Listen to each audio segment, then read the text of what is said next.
Okay.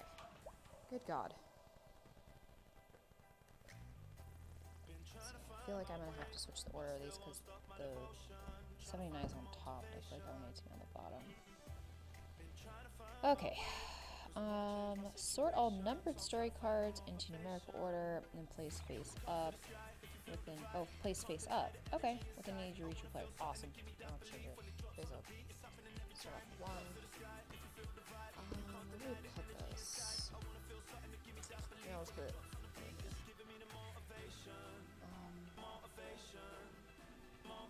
Okay. This is known as ongoing stories deck. So this is, I believe, like a bookmark. Ongoing stories deck.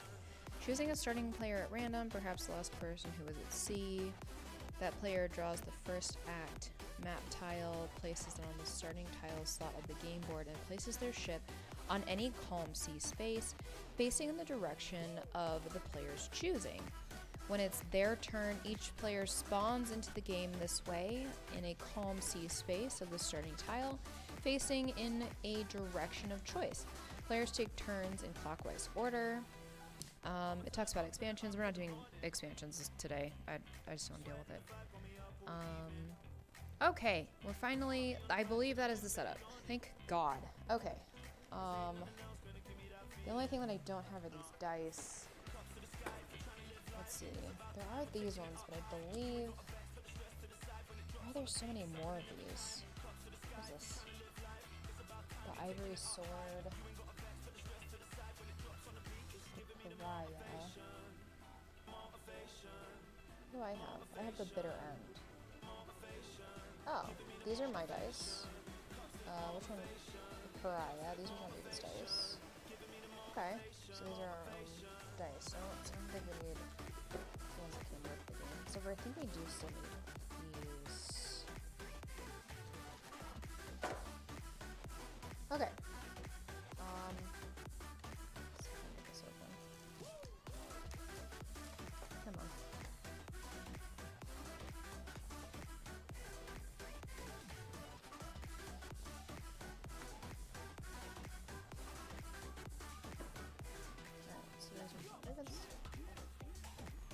Alright, lots of great tunes you just heard. Next is off of our 8-year anniversary album and a performer at our VR event happening on July 12th. For info on how to join, just head over to monstercat.com/8year. Okay. So here is brand new Bad Computer. These are mine.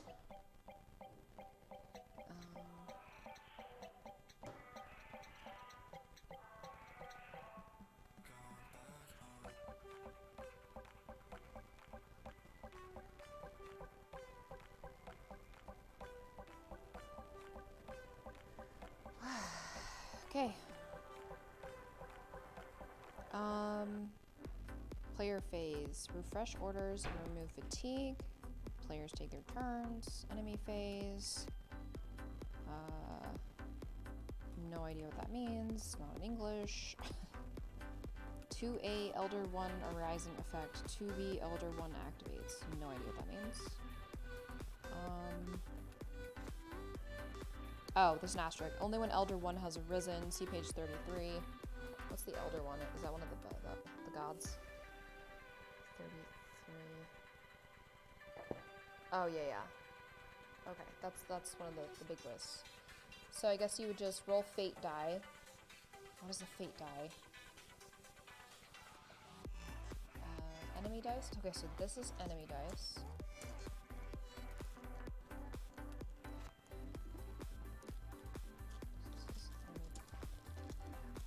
Hi. What?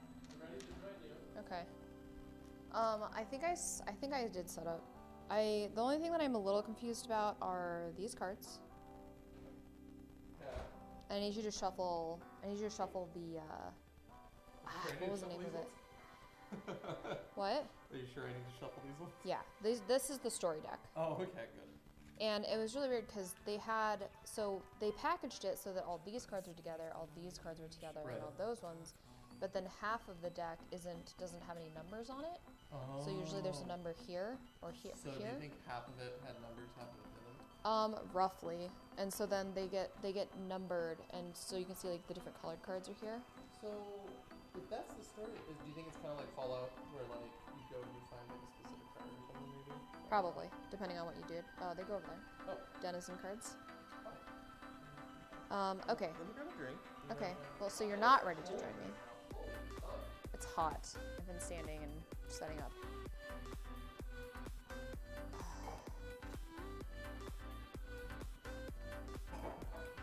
Okay, I'm gonna take a seat. Ugh. I do not. I put my drink off to the side because I didn't want to spill it like I did last time.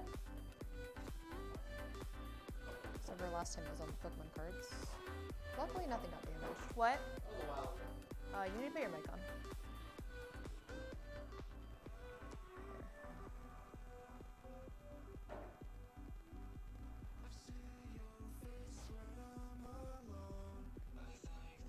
Testing, testing. Okay. That one's on.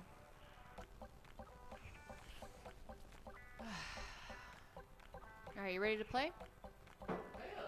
Okay. I still really don't know what a lot of these things are, but I think we'll figure it out as we go.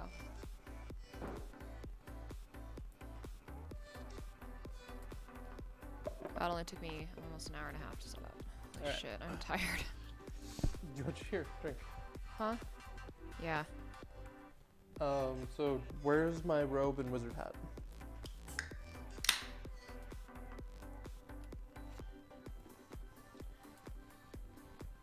Alright, you got 6 hours in you? No. No. If this game does take... That's what I don't understand. Oh. This got moved. Okay, so let me explain some things to you. I need you to sit, and I need your undivided attention. There's a cat in my way. Well, you need to move her. Sophia, I'm so sorry.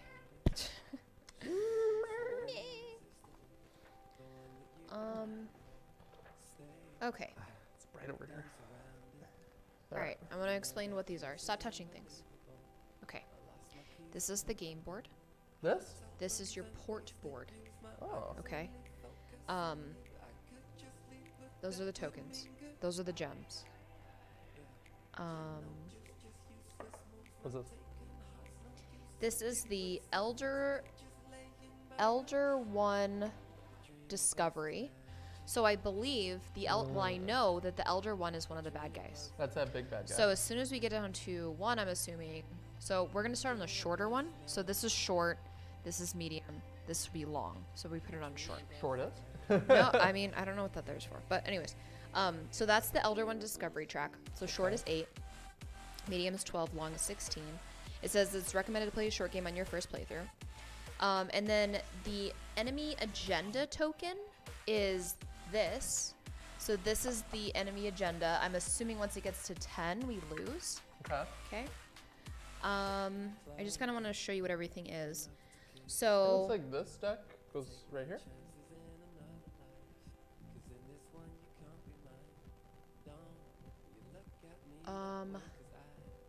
no, What's that? that's not it. What's that symbol?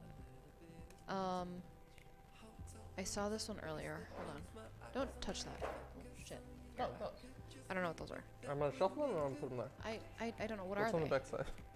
Are they bad guys? Oh, they are bad guys. I would just shuffle. Shuffle and stick with They're it. all the same. What? Oh, they spawn at slightly different areas. Okay. Alright. This is your shipboard. No. This is my port board.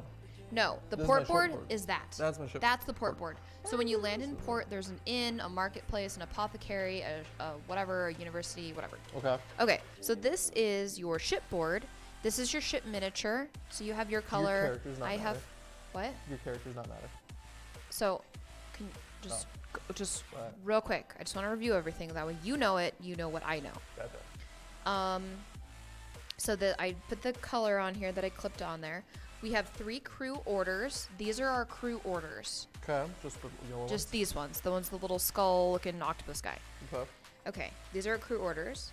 And then we have 2 navigation orders. Obviously, it's a little... So there's 2 of those. Compass. So you should have 2. And then the other one is called an artillery order. Okay. And this is the fresh order area. Okay. So from what I gathered is it goes down into, you put these down into the issue orders. I don't know how they get back up. Don't ask me. Okay. Okay. You each start off with 40 coins. So that the little stack over there is your coins. You should have 40. Okay. They told me how to break it down. You should have 2 5s, 1 10, and 1 20. Okay. Your deckhand crew boards are these. Okay. Okay. So they're just off to the side. And they go to crew 1, crew 2, blah, blah, blah, blah. Oh, okay. So you want to move your shit and leave it how I had it. There you go. Stop touching shit. You done? I didn't touch those. That's how it was. Okay. And then these little cards that are on top of here are your positive and your negative trait. I don't know where to put them. Don't ask me. Let's see. 2 deckhand crew boards and a positive and negative trait card for each. Okay. And then it says that we each start with 1 cabins and 1 dinghy starter improvement and 1 random starter artillery. These are it. So, oh wait, do you have, give me a cabin. Okay. And I don't know if they go here. Let me read this to you and see if it makes sense to you. It says 1 cabins and 1 dinghy starter improvement and 1 random starter artillery. So that's this one. And then it says these are the ones without a cost. Okay. Okay. Mine has a cost. Oh. So you want to grab A cabin this, without grab a cost. cabins without a cost. There it is. All right. Now this is what it says. Did these get shuffled? I shuffled these, didn't I? Yep. Okay. So these are the ones without a cost. Install these. This is what it says verbatim. I want to see if this makes sense to you. Install these anywhere possible on your ship and place any unused starter improvements and artillery cards back in the box. Okay. I don't know what that means. Well, install them anywhere on your ship. Ah, yes. Yeah, I don't know what that... So you're gonna put you're gonna match the symbols just like you did.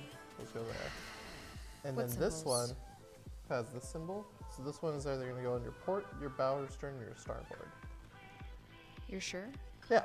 Okay. And this is signaling where you can shoot from. Oh, okay. So this is either gonna be your left or your right, or it's gonna be your straight and back. So, I'm gonna say. so what if mine's both? So you want to make sure you put it in this column. Right. But Right. should it go in the middle? I don't really know. Oh wait, what is this? What is this? I don't know. Wait, why is it upside down? Okay. Oh, wait, is it? No, Oh, it's a schematic. should be on the bottom. Oh. So it looks like. Install these anywhere possible on your ship and place any unused starter improvements and artillery cards back in the box. Oh, well, if we draw another one, we'll put it back in the box. I think it'll explain how we use these cards. Okay. And then that might give us a better idea of where to install them. Okay.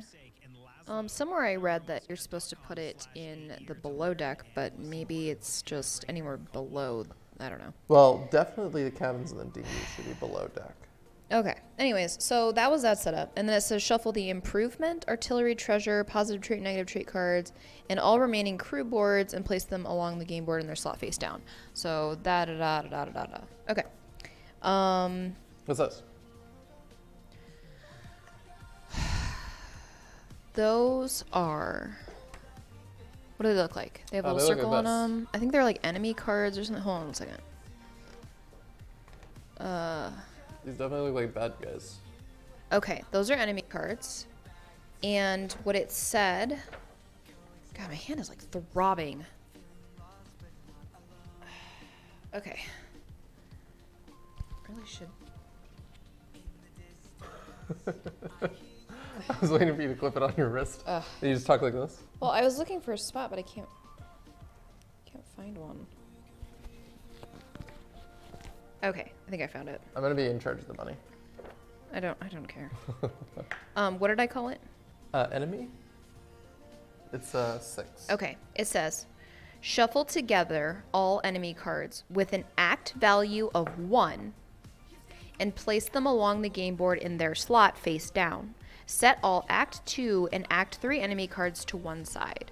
What I didn't understand is that there are Act 1, Act 2, and Act 3, but then there are also cards that don't have an act, and the act is right here. Yeah. So I didn't. Like I this. just set it all aside. I don't know. Ruinous Galleon. Yeah, I don't know if those are supposed to be shuffled in. There was no instructions on that. I think these might be like kind of like shipwrecks or something. Mhm. So yeah, I think they're fine. Yeah, I don't know. Okay, so are we ready to? What? You get the cool dice. Well, I chose the blue one. Yeah, and apparently those dice sets are literally just for the players. Yeah. I thought like they went to like, you know, like one was a certain enemy or I don't know. No, yeah. Each of the dice set goes to the players, and then these are the bad dudes dice sets, and then Yeah. whatever dice sets are left are for The other players. the other players. Yeah. All right, are you ready to start this 6-hour trip? Yeah. Okay. Yeah. The other review, one of the unboxings and a review, but not of course how to set up, was that the turns that we each take forever. So that was a complaint. Well, so we'll just prepare ourselves for that too. Okay, so it says, choose a starting player at random, perhaps the last person who was at sea. I'm going to vote you. That player draws the first act map tile. So no. Do not touch that. Okay, you're going to put it in the starter slot, and then you're going to basically put your ship, you're going to flip it over. Yep. I'm not sure what I believe. Are you sure this is the first act? Yep. No, it's just a boat. It's a shipwreck. Oh, it's a random tile. Yep. It's a random Yep. Act 1 tile. Yes. Got it. And I believe what that little thing on the back means is that there's one clue. And I think that that's the corresponding shipwreck. So technically this one should have two. Yeah, this one has a port, and this one also has a shipwreck. So I think that's all that means, is that there's going to be 2 clues available on here. Okay. So, and then once you land somewhere, I do believe you get a clue token, and the goal is to collect those clue tokens because those will tell us once we go back to, we have to dock. So you still can get attacked when you are at a shipwreck, and it does not count as like your safe. Okay. So that's that. I know sense. that. And then so See if these rule. so you have to go somewhere over there, and you have to turn your shit. But that's also where you heal people. It's where you buy things. It's where you rest. You get your health back. Da da da da. See if these. Okay. Yeah, very much so. So basically, and remember, whatever direction you decide to face, and you have to land in the calm seas. I believe that this is not a calm sea. A rough sea. Is a rough sea. So you can land in any one of these. So I just pick one to start? You pick one to start, and remember, what direction you go in matters because when you turn, that's a turn. For sure. Okay, and I believe we only get 2. Not 100%, but Okay. I think so. Okay, so it says that player draws the first Act 1 map tile, placing it on the starting slot of the game board, and places their ship on any calm sea space, facing in the direction of the player's choosing. When it is their turn, each player spawns into the game this way, in a calm sea space of the starting tile, facing a direction of choice. Players then take turns in clockwise order. And it talks about integrating expansions. We didn't do expansions. So then it just jumps into gameplay overview. I'm not sure. Do you spawn first? I don't know. Did you read that the very last 2 sentences or something? It just says when it's their turn. Oh, okay. When it becomes Each your player, turn. right? Okay, And I so we're don't still in my know. Yes. So it says round order. So this is the round order. So basically, it says player phase is refresh orders. Oh, okay. Okay. Okay. So you at the refresh beginning, your orders. you bring it up. All right. And then you remove fatigue. Fatigue. I guess fatigue. Fatigue. And then players take turns. So that's what it says for round order. Okay. Winning and losing. All players win the game by reaching the end of the discovery track before the enemy or before an Elder One awakes and completes its objective. So we have to win the game, but how the fuck do we win the game? It doesn't say. That's so weird. It says winning and losing, but it doesn't say like. Because I thought you had to collect. Should enemy discovery reach the end of the track first, or the Elder One completes its objectives, all the players lose. Oh, interesting. It says there is no set sequence of what a player does on their turn, and they are free to take whatever actions available to them in whichever order they choose. The player phase is over once all players have had a turn. So you can do whatever the hell you want. But from what I remember watching like a brief playthrough, I'm pretty sure you can only move twice. I bet it's twice per navigation token. So like you take a navigation action and then you can move up to 2. Okay, because I think what you do is if you say like, okay, I'm gonna move, I think you do this, and then you turn, and then you do this. Assign someone to the station? You do. In order to run your ship, you need to have at least somebody on it. And I, go ahead. Oh, a thick book. Okay. Can you put this back on?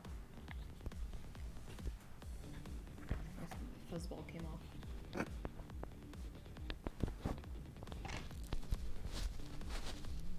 Did you line it up? Okay, it's on there. All right. Okay, so exhausting and reshuffling decks. Cards that are resolved or discarded are placed face up in the discard piles next to it. When a deck runs out, just shuffle it back in. Okay. Card and board dedicated. Okay, so cards from stories that have been begun are an exception. Once they've been drawn and resolved, they're held onto by the player for reference in the story slot on their shipboard. Put stories here. Okay. Yeah, so story, hold. The player count symbol, whenever you see the symbol, it's going to be for how many players you use. Okay. The discovery and agenda class. The discovery track is representation of the progress of the players. This one. The enemy and the elder one's markings towards their goal. Each has a presence in the track. This is the players. Oh. What's that? We're missing a token. We should have a if anything, tiny it's little in token. this kind one. of gold colored. And I still don't know what this is. I feel like that's something. I think that's it. The thing's huge though. Oh, what's this? Maybe that one. No, it's a clue. It looks like this symbol, but that's really ginormous. big. Let me see. Oh, I guess it doesn't look like No, this it doesn't symbol. look like that. It looks almost like a little clock. Oh, I think I found it. It's right here. Perfect. Okay. And does this go anywhere? Yes, What is this? that also goes on here. So this is the elder one. This is the enemy, Ah. and this is the player. Okay, I don't see any. Oh wait, what's this one? Nothing. There's a I head think on it's it. Oh, there's a couple of them. Yeah. Okay. I think that's it. a. And I think what we do is, do we put this here? I'm not sure. The agenda track records the constant progression the enemy is making towards their goals and advances at a steady pace of 2 plus 1 for every player during the enemy phase. Each time the track reaches its end, enemy discovery is advanced 1. Yeah, and So again, this is if you're the just tuning in, agenda. we're working on the Everrain. I just spent an hour and a half setting up, and this is our first playthrough. I wanted to get the setup on camera because I couldn't find any videos on it, so hopefully this will help somebody sometime. So it says advancing the player. The primary way to advance the player discovery is turning in clues at any university. Okay. You first gather 5 clues. Then you navigate to any port. Then you go to the university. Okay. During the enemy phase, Oh, right. The university is where you turn in your clues so that you can figure out which god is so making then you advance 1 on this the world track. flood. Okay. Hence the Everrain. During the enemy phase, advance the enemy agenda for 2 plus 1 for every player.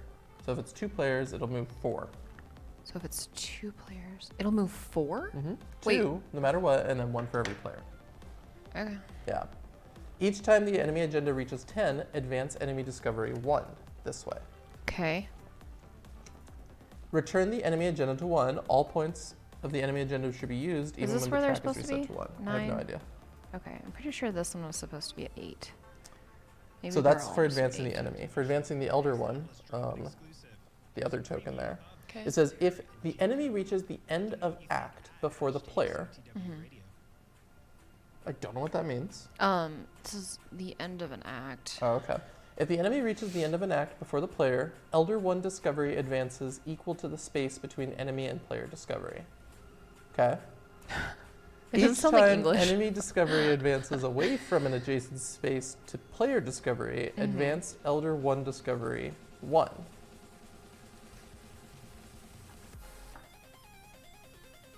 If a player's ship is sunk, advance Elder 1 discovery 1. Okay, that makes sense. Okay, that makes sense. You get sunk, you move the Elder one way. And for some odd reason, all the Elders keep going that way, so I think the Elders come up here. They all show them go that way, and only that way. Now it says, if the enemy reaches the end of the act before the player, this advances equals to the space between the player and the enemy.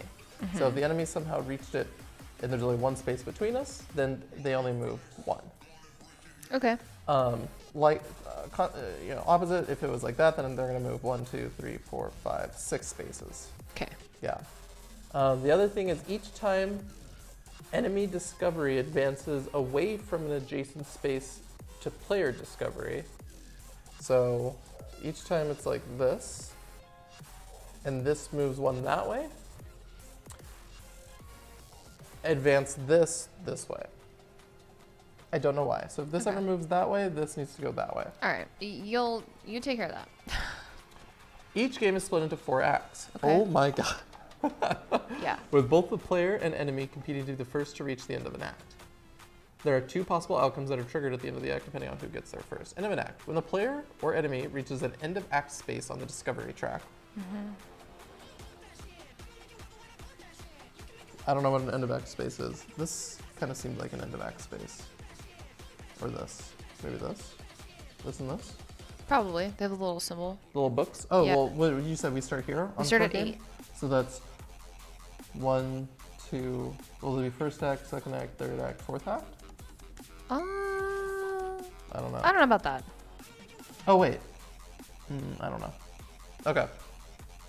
Each player collects, so every time one of this happens, I don't know what, each player collects a new order of choice, so you get to choose one of your orders, and you get that order. So you gain one new one permanently. Or, if the enemy reaches there, then we advance Elder 1 discovery equal to the space between the 2. Okay, so we gotta really try to get there first. Either way, any of those happen, you're gonna pay your crew wages. You're gonna collect all the enemy cards with an act value equal to the new act and shuffle them into the enemy deck. Place all the cards in the ongoing story deck face down and perpendicular on their decks. Okay. Okay. We'll Place get there when we get there. player and enemy discovery on the end of act space. Ready to begin the next act. Spawn a storm tile equal in size to the new act and an enemy ship on a random enemy ship spawn space. So that's a storm tile. Yeah. This is storm tile, and these are shipwreck tiles. Okay. All right, I didn't really understand a lot of that, but that's fine. We're gonna move on. Gathering clues. Gathering vital information about the Everrain phenomenon, the enemies you face, and even the Elder Ones themselves is the ultimate goal. Any information you discover, no matter how insignificant, is represented by clues. Clues are rewarded in many ways, and players are given significant freedom in approaching this task. Constructing a war frigate and seizing clues by force, specializing in trading and earning coins to purchase clues, even becoming a great explorer and earning your clues plundering shipwrecks and launching expeditions to uncharted isles are all viable strategies. Cool. Clue values. Relic treasures are unique in that they have a clue value. Okay, they may be turned in on their own or with clues at a university to advance player discovery so long as the clue value is high enough. Should multiple relics be turned in and their total exceeds the amount to advance player discovery, the excess clue value is lost. Okay. Oh, okay, and then relics will tell you how many clue values is on a relic, on that card specifically. Okay, so on your ship, crew command key locations, yada yada yada. On deck, ships have 2 distinct areas that miniatures can occupy: on deck and below deck. On deck, below deck. Yes. Each zone can hold a maximum of 3 miniatures, no matter the base size. Some nodes match the symbols of some orders, indicating that these 2 elements relate to each other. There are 4 types of nodes: navigation, artillery, crow's nest, which is not on here, which is this one right here. This is the crow's nest node, and blank nodes. Navigation node, an additional navigation point is generated for each crew in one of these nodes when a navigation order is issued. That's cool. Artillery node, in order to fire the ship's artillery, the crew must be present on the corresponding node. And Crow's Nest node. Crew must be present on this node to reveal new map tiles. That's very important. Okay. Ejemplo. 2 deckhands are on deck, manning artillery and navigation nodes. The crew, manning the artillery node, allows the player to fire their port cannons, because they're on the port side. While the crew on the navigation node will generate +1 navigation point for when a navigation order is issued. What's a navigation node? So it's these nodes. Oh, That's a navigation node. Okay. Por ejemplo, la de aquí. Yeah, there you go. No one is manning the crow's nest, so new map tiles cannot be revealed until someone does. Okay. Taking damage and destroying nodes. Nodes are destroyed by enemies attacking them on deck. Attacks from other ships and through event outcomes. 1 damage result is enough to destroy a node. Any crew or enemies present in a zone, when it is destroyed, suffer 1 trauma. What are these black hole nodes? Those, What is that? you fall in there and you die. What? No, they just, there's no special effect. Oh. Yeah. Okay. Wait. So what does this special effect mean? It means it like when I'm standing here. When you're standing here, you can fire your starboard guns. But I have to then move 1 artillery, and I only Correct. have 1. Correct. Okay. But then over time I can say, okay, I want another one of these. Yes. Through what? When we do when we complete an act, you Okay. gain 1 permanent Right. issue. So order. how do we start? Is it actually supposed to be this, or is it supposed to be that? Great question. Okay. Great. Because I don't know like when we start the story. But I'm excited to read the story. Because I feel like it's going to be good. I mean, we're all drowning, right? Like these gods are trying to kill us. Yeah. Yeah. Supposedly. Damage. When a player's ship takes so when something's destroyed, there's a little token that you put on. Yeah. Is that it? That's it. Oh, it's like a burning token? Yeah, it's like there's a hole through your ship. Oh. When a player's ship takes damage from another ship or a see. non-specific source, like an event card outcome, the fate die Fire. is rolled to determine which node is destroyed. Fire. The fate die. See, I don't know. They mentioned this a few times, and I don't know what that means. Is it on the enemy? What does it look like? It just says... it's the D10. It's the green D10. There's a green D10 that comes with this Oh, that's right. It looked like it just like belongs to like a different game. Like Yeah. Somebody just like threw it in here. Where is it? game. Each of the 10 nodes on deck are numbered. Oh, they are. Okay, so you roll if a node is destroyed but already has a destruction token on it, place. Here it is. Then the next numerically descending node is destroyed. Remember, always round down. If this is not possible, the next ascending number is.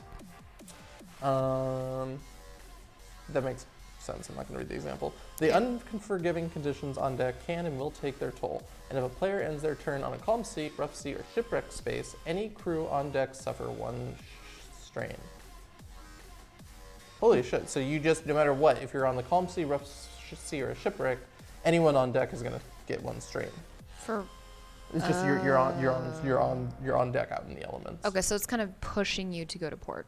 So you have to. Well, when you're rest. below deck, you don't take strain. Oh. So when you're so Oh, it's that just makes like sense. staying. Right. Yeah. up Like you're above. working. It's Yeah. cold out. Crew can die from both cetera. trauma received from enemies and hazards, and from taking too much strain. So finding a balance between working crewed hard but not to death is paramount. Okay. Below deck. Below deck is made up of 6 slots, each of which can hold an improvement.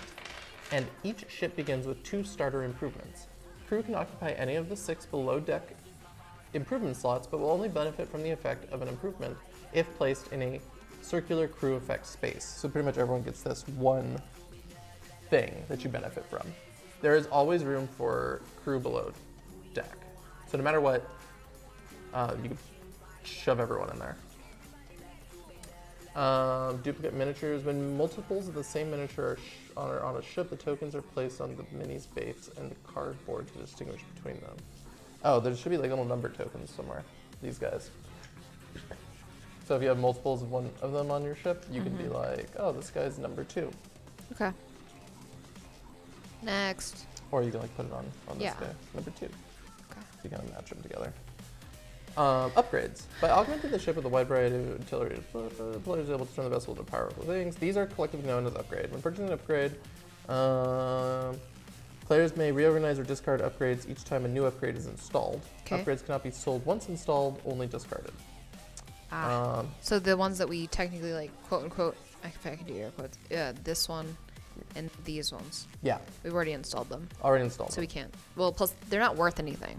Right. Well, you can't sell them, period. Oh. Yeah. I so thought it even said. if you, it says upgrades can never be sold, only Oh. discarded. Oh, okay. Yeah. So once you buy one, you're kind of stuck with it, or you just delete it. Gotcha. Once an improvement has been installed in a slot below deck, its benefits are gained either by a miniature being placed on it or passively as a result of some sort of action being taken. So, like, recover one strain. God, your elbow is very scarily close to my hand. Oh yeah. Oh yeah. John David. This ship has been significantly upgraded. 2 cabins are adjacent to one another, activating their potential effect space and allowing up to 3 crew to recover strain. Oh, look at this. So if you have multiple cabins next to each other, it creates more circles. So this has like a half circle, and when you put the 2 cards together, look at that. There's a circle in the middle, and a circle here, and a circle there. Oh, I see. Oh, so Yeah. you can have more people? So now you can have 3 people benefit from the cabins. I got you. Okay. That's really cool. Oh, but it's only on certain cards, huh? Only on certain cards. Huh. Which means I'm gonna move this dinghy down Yeah, here. I and should move the this cabins cabin. down or something so I Yeah. can add to them later. A diving bell has been fitted, okay, granting additional rolls in the spoils table. However, its potential effect space is not active due to a different improvement, making it potential effect space whole. Okay, I don't know. It's a lot of words. Don't know what any of that means. Fatiguing. Whenever a crew activities and whenever a crew activates an improvement and triggers. Oh, what did I just read? Whenever a crew activates an improvement and triggers its benefit, a fatigue token is placed on their board. Fatigue crew cannot trigger any more improvements on that turn. However, they can still be issued orders and be put to work on deck. All fatigue tokens are removed at the beginning of a player's turn. Place a crew fatigue token placed on a crew once they have triggered an improvement. So only one. So like if I wanted to recover 1 strain, Yeah. I would have to give this guy a fatigue, and I would recover 1 strain. Right. Artillery and line of sight. Finally, the good stuff. Artillery has a dedicated area of the ship that miniatures cannot occupy. Oh, this area. Okay. I gotta go take some aspirin. Okay. I'm just gonna keep reading. Okay. There are 3 slots here: port, bow stern, and starboard. Artillery can only be placed in a slot if the location on their artillery card matches up. Oh, port/starboard. Oh, okay, I see. And then yours is port/starboard. Okay. Each artillery card displays which hex spaces can be targeted and the number of attack dice rolled when firing. So this one, it would go out and backwards. That's weird. And hers would hit directly back behind the left. Okay. That's very odd. Lines of sight for all ships are achieved if an unobstructed line can be drawn from the ship's center and target hex space, and is obstructed if that line is interrupted by other ships and land spaces. Ships can still be targeted when occupying islands and altars, but ports are safe havens where artillery fire cannot be fired into or from. So these artillery bad boys have words here: port, starboard. So put yours in your starboard. This is where your ship's at, and this is where you can attack. So I think like this is your ship going forward. And Explain then- the ones again. What was the Oh, the so it's like ones? this is your ship like sailing, right? Okay. Oops, he's backwards. Right, so this matches This up. is port and starboard. Right, so you would be able to shoot here and here on your ship because it's in the starboard slot.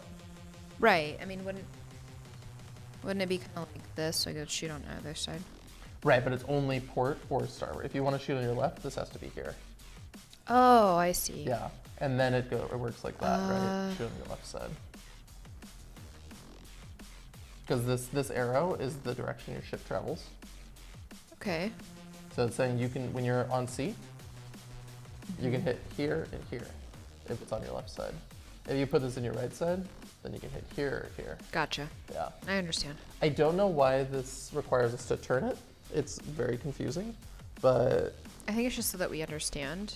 But if you just read starboard, and then Right. you just kind of, Well, look at mine. I don't know. It's like it like shoots like up and. Oh, like one in front and one on side. Yeah. So line of sight's pretty straightforward. Schematics. When an upgrade is collected as a schematic, it How is much more is there of this? Can we just jump in, or do we have to go through all this? um Oh, is there a lot? Eesh. it's literally how to play the entire game. Okay. It's just so dry. Can I read it and maybe you can understand it? I'm so bored. Where are you at? Schematics? When an capital upgrade is collected as a schematic, it is placed upside down in a valid improvement or artillery slot. Schematics can be placed in empty slots or over existing upgrades, but will negate any covered upgrades benefiting until installed. So I'm assuming you get these, you put them on here. Yeah. And those are schematics. Schematics have no effect until they are installed, which is done by visiting a shipwright in port and paying half the card's cost. Why half? That's so strange. The card is then placed in a valid slot, turned right side up, and becomes active. Schematics can also be sold at a marketplace in a port for half the card's cost. Okay. Okay. So if it's upside down, it's inactive. If you can read schematic, it's inactive. If it says, what it is, it's active. All right, ship movement. Moving your ship around the map requires navigation points, which are generated by issuing in navigation orders. A single point of navigation allows a ship to turn one hex face, move into the hex space that ship is currently facing, or if facing an edge of a map tile with a crew manning the crow's nest, reveal and place a new map tile. Okay. Okay. Player death and sinking. There is no player elimination in the Everrain. Instead, when all 10 nodes of a player's ship are destroyed or all crew have been killed, 1. Refresh all orders, discard all crew, coin, and schematics, half of your clues, and all but 1 treasure. Discard, not banish, any enemies on deck. 2. Remove the ship from the board, replacing it with a shipwreck token and placing... Oh, okay, that's what the shipwreck tokens are for. And placing it onto your remaining treasure... And placing on it your remaining treasure and clues. So you can go explore it later, I guess, with a new ship. Advance Elder 1, Discovery 1. So you would move that up 1. And then the final thing is, on your next turn, place your ship on the closest unoccupied port to where you sunk. Collect 1 deckhand, 20 coin, and continue to play. So it's not really like detrimental. To dying. Huh? Dying. Yeah. Yeah. Death it's not and the worst sinking. thing. When interacting with the player's shipwreck, the spoils table is not rolled. Instead, the player collects the clues and treasures under the shipwreck token, and the token is discarded. Okay.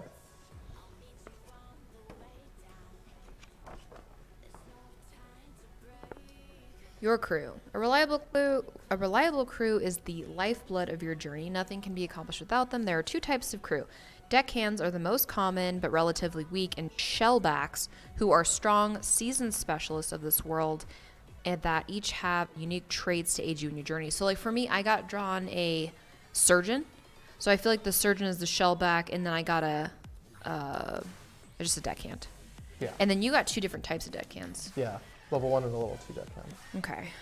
Deckhands, cheap, reliable, most importantly, plentiful, enough to be expendable. Deckhands serve as the bulk of most crews and are the 3 unique portraits of miniatures for the deckhands. All deck crew cards boards have slightly varying dice values, stats, and stamina strain length, and they each have a positive and negative trait slot. Okay. Yeah. Those are supposed to go in there. Yeah, I think these go. Yeah, okay. Shellbacks. Shellbacks are experienced professionals who can lend their unique skills to various situations. Often more powerful and capable than your average sailor, shellbacks differ from deckhands in one critical aspect. They each have a unique and powerful trait, known as an indelible trait. They are a core part of their character and as such cannot be removed or replaced. So that's like your surgeon has. So one that's what like does it not mean by cannot be removed or replaced? So you can trade these out. Uh-huh. But yours can't. Oh, I see. Because the one of them is diligent. It's already in here. Yeah, it's like locked there. Okay, so yeah, that is the place where it goes. Okay, I was wondering like what goes in there. Hiring crew and paying wages. Players can hire a crew from in any port, but they are also found through events such as survivors or shipwrecks. Okay, interesting. So you can probably pick up somebody. When a crew is hired, their wage cost is paid. Their crew board moved to an available crew slot on the right side of the shipboard, and their miniature placed anywhere below deck. Deckhands are dealt 1 positive and 1 negative trait at random. Those are those little tiny cards. Shellbacks are dealt 1 negative trait as they. Okay, so so can you take my surgeon's red card away, or no, blue card away? As they already have an indelible trait, traits are always placed under the crew board with the trait's name and locations showing. There's a location? So it's this little thing that's under it, and you'll see right here in this diagram. Oh, I see. See Yeah. Expedition Port General. There's these little symbols. At the end of each act, and sometimes through events, players will be promoted to pay their crew's wages. If a crew's wages are not paid when prompted, they will leave your service. And their crew board and miniature are removed from your shipboard. Oh, shit. Oh, They can just indeed. leave. It's worth always keeping a little coin in your coffer just in case. A little coin in your coffer. Little coffer. Traits. Traits are random modifiers that make up crew's unique personalities. There are 2 types of traits, positive and negative, and 4 distinction location where traits come into play. Sea, expedition, port in general. Yada, yada. The effect of a trait can be found on both the trait card itself and on the trait reference card. Oh yeah, did you find all the reference cards? I got this reference card. I'll I'll look for more. Go ahead and keep reading. They're right there. Okay. The effect of a trait card can be found on both the trait card itself and the trait reference cards. Traits should be checked often, as they will frequently have an effect on what you're trying to do. If a crew is dealt 2 traits that contradict or cancel each other out, such as hardy and wary sea traits, then the negative trait is redrawn. That's interesting. I don't know really how you would know. These 2 aren't really affected by each other. Yeah, it looks like they have to be from the same location. Probably. Okay. Acquiring new traits. Your crew can pick up new habits, both good and bad, along your journey, and if ever prompted to gain a positive trait or suffer a negative one, this new trait is drawn and replaces the crew's current trait. Testing crew values. When prompted at an island or port to take a test, the fate die is rolled. What's the fate die? This one. Oh, the fate die. That's right. D10. Is rolled, and the result is compared to the chosen crew's island or port value. No idea what that means. A result equal to or lower than the test value is a success. Trauma and strain. Trauma is the physical harm your crew suffers and is represented by the red trauma gems. Strain, on the other hand, is the toll on the spirit and that a hard life at sea will take and is represented by purple strain gems. When trauma is suffered, red gems are placed on the trauma/strain track from left to right. When strain is suffered, purple gems are placed from right to left. Do you understand what that all meant? Yeah, so when you put trauma, you start filling up the trauma here on the left side. And when you put strain, you start filling up the strain. Oh, on and the when right it's side, full, and they when it's die. full, Okay. They pop. Yeah, I remember that too. Okay, I remember. You remember? Crew death and dismissal. If a crew's trauma/strain track ever becomes full from any combination of trauma/strain gems, then that crew can no longer endure more and dies. Crew can also be dismissed from your service when in port at no cost. When a crew dies or is dismissed, their miniature is removed from play and their crew board and trait decks are shuffled back into their decks. Turn the page. All right, orders. Every ship has a starting selection of orders when the game begins, and players can acquire money orders as the game progresses.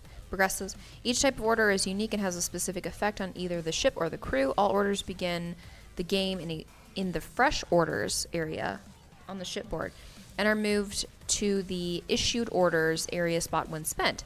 This is known as issuing orders. Players may issue as many orders as they like during their turn. Orders are regained at the beginning of the player phase by moving up to 3 orders of choice from the issued to the fresh order area, indicated by the arrow between the order areas. This is known as refreshing orders. So it looks like you can only move 3. Oof. So if you decide to spend them all in your turn, you can only move 3 back. Okay, so it's like a balance. Which makes sense, right? You'd only be able to do so much in a day or whatever. Yeah. Okay. Let's see. This is known as refreshing orders. Okay, sometimes players will be forced to move an order from the fresh to the issued Aurea era without the benefit of the order's effect. I need to like comfortable spot. Oh, better. Okay, without the benefits order's effect, this is known as exhausting orders. Okay, so sometimes you're just forced to just move it, and that's just exhausted. Crew. Issuing a crew order moves a single crew around or between the on-deck and below-deck areas. There are no restrictions to and from where they can be moved. Okay. Navigation. Navigation orders. Oh, let me just keep going. Moving a crew into a zone containing any enemy or issuing a crew order to any crew in an enemy-occupied zone triggers combat from all miniatures in the zone. Okay, that makes sense. This is known as a fray. See page 31. We'll get there eventually. Is this just like examples? Yeah. Okay. Navigation. Navigation orders generate navigation points, which are used to sail the ship. They are worth the base of 1 navigation point when issued and worth an additional point for every crew manning a blue navigation node on deck. There are 3 navigation nodes on every ship, meaning that with proper placement, a single navigation order is capable of generating 4 navigation points when issued. This bonus is limited to 1 per node. Having multiple crew on the same node does not multiply the bonus or effect. Interesting. Okay. Players do not have to use all navigation points generated from a navigation order, but these points do not carry over and are lost if another action is taken. Okay. Artillery. Issuing an artillery order fires one of the ship's artillery. A crew must be present at the corresponding red artillery node. And just as with the navigation orders, there's no benefit of having multiple crews manning the node. Fleeting. Fleeting we don't have, but fleeting are the green ones. Right. That are there. And it says fleeting orders are unique for 2 reasons. They can be issued as either a crew, navigation, or artillery order, and they are a single use and discarded once used. Okay. All right, exploring the map. Yay. Here we go. Sea and land. All map tiles spaces can be categorized as either sea or land space. Which is a sea, calm seas, rough seas, shipwrecks, enemy ship spawns. So I guess you can go on an enemy ship if they die. It says whenever a player ends their turn at sea, all crew suffer 1 strain, and they must resolve a sea event. Ooh, okay, so the sea events is that top one. Okay. And then it says land can be ports, islands, and altars. Land spaces block line of sight. All right. Storms can be either at sea or land and are the same as whatever they are covering. Penalties imposed by map tile spaces affect both player and enemy ships. Calm and rough seas. The majority of this drowning world consists of calm and rough sea hex spaces. Calm seas are unremarkable and carry no penalty, but all navigation points cost are doubled in a rough hex space. Oof. Okay. Yeah, indeed. So getting out of a rough would take 2. Mm-hmm. Okay. And that's all your spaces for at least right now. So they have examples of calm sea movement, rough sea movement, yada, yada, yada. Ports and denizens. So that deck over there is the denizen. Okay. It says, the hubs and havens of this world, ports are vital landmarks where players will trade their treasures, repair, and augment their vessels. Augment? You can upgrade? Yeah. Allow their crew to indulge in some much-needed rest and relaxation, and most importantly, turn in clues. Each port may only be visited once during a player's turn, but multiple different ports may be visited during the same turn. Okay. That's interesting. Okay. Once There's some per turn, but you examples can go of to multiple arriving ports. in port whenever a player ship navigates or begins their turn at a port. If enemies are on deck, remove them and advance enemy's agenda. It's known as banishing. Reveal the top denizen card. Send crew to locations to engage services. I wonder if you have to spend navigation points to move the... I don't think so. You don't think so? No. Okay. Ports are safe havens for players and their vessels are ignored by enemy ships whilst on a port or hex space.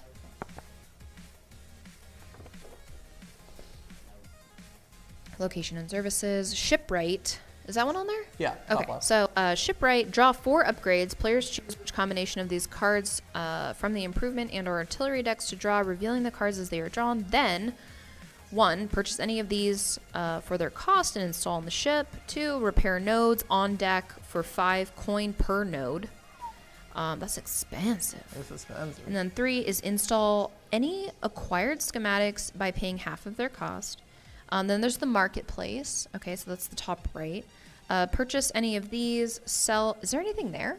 What? Which one? Marketplace? Marketplace. You draw. It says. Oh, to draw buy, 3, You draw 3 treasure treasures. cards. Purchase any of these. Sell any treasure cards in your hold.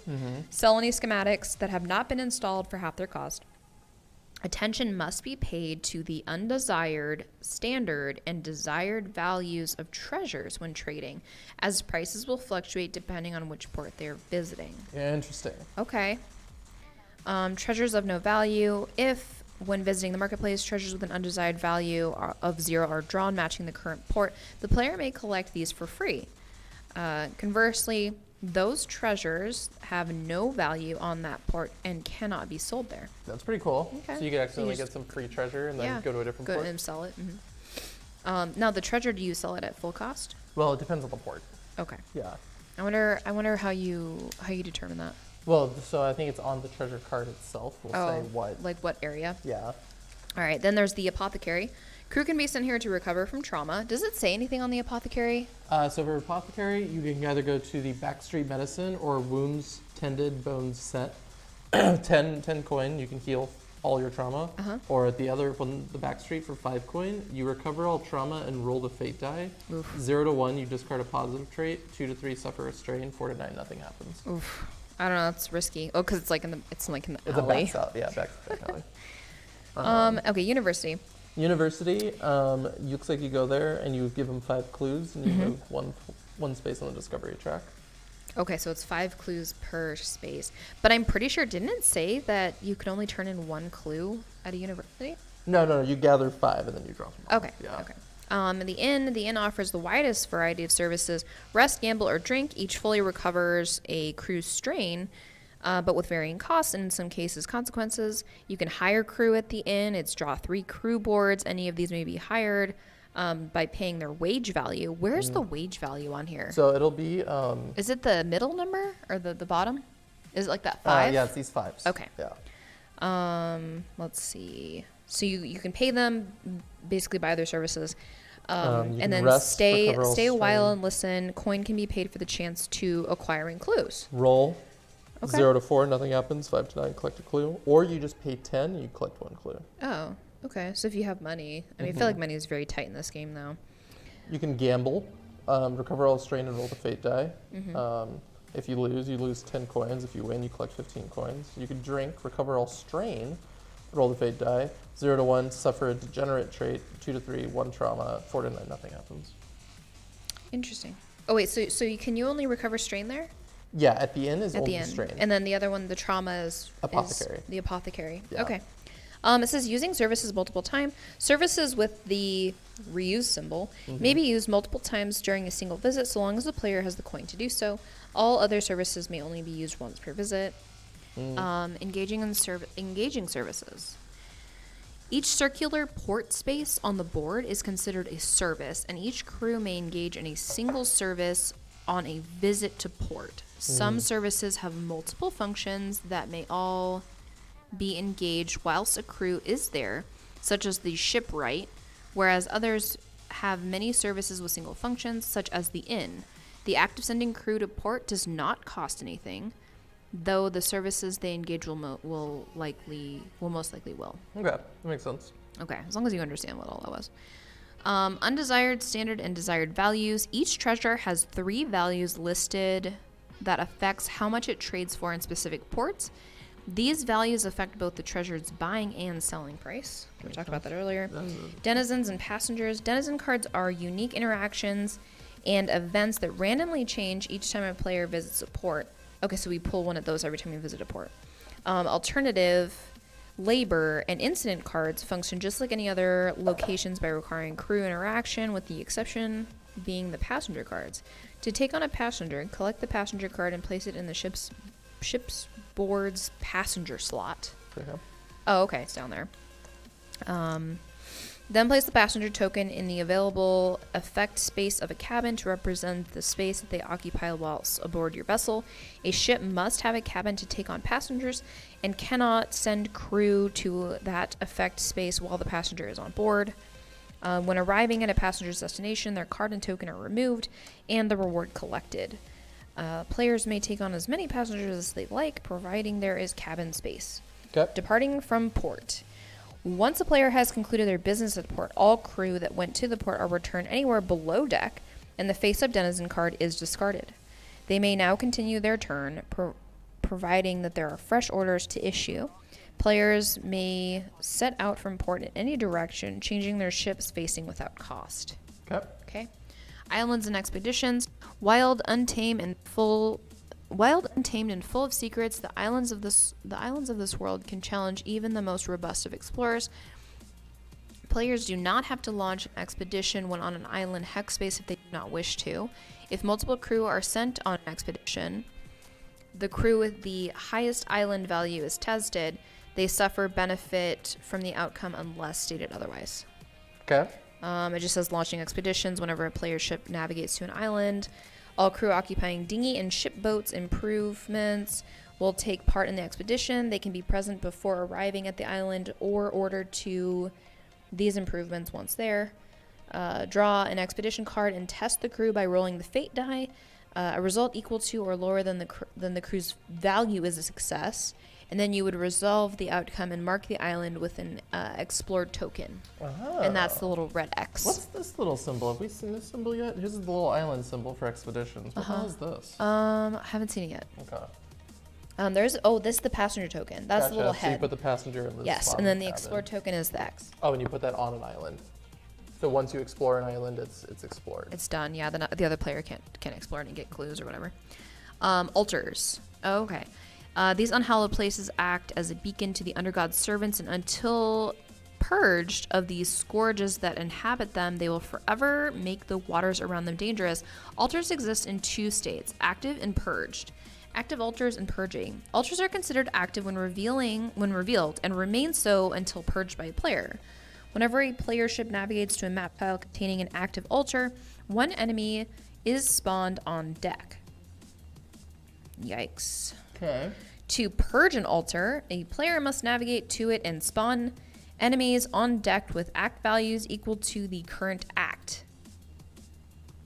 Okay. The altar is now purged and marked with an explored token regardless of whether or not the enemies spawned by the purge or destroyed. So we have to destroy them. Gotcha. Because they give power to the gods. But we will get enemies on our ship. Can we just sail the seas and just like trade and shit? Players should always spawn enemies of equal value to the current act if the... Oh, okay. So it would be 1. So since we're in Act 1, Right. 1. And for some 4, then you might do 4 ones. Right. I think there's only 3 acts. Oh. Yeah. Maybe there's 4. I don't know. If an enemy is drawn that exceeds that value, then the enemy card continue to be drawn until the value is met. If that player was attempting to purge an altar during Act 2, drew a drowned man, then a bloated cadaver, only the drowned man would be spawned. Cards could continue to be drawn until an enemy with an act value of 1 is drawn. Okay. Shipwrecks. The tales behind many vessels' demise are often forever lost to the waves, but that does not mean another savvy captain cannot retrieve what is left behind. Should a player find themselves on a shipwreck space, they are rewarded with 1 spoils table roll for plundering. Oh, okay. So you have the little thing. Yep. Is that on? Yeah, okay. 4. Trinket treasure. Nice. They're rewarded with 1 spoiled table roll for plundering the wreckage, and an explored token is placed on the shipwreck. Okay. Shipwreck token placed when player or enemy ships are sunk. Gotcha. Okay, storms.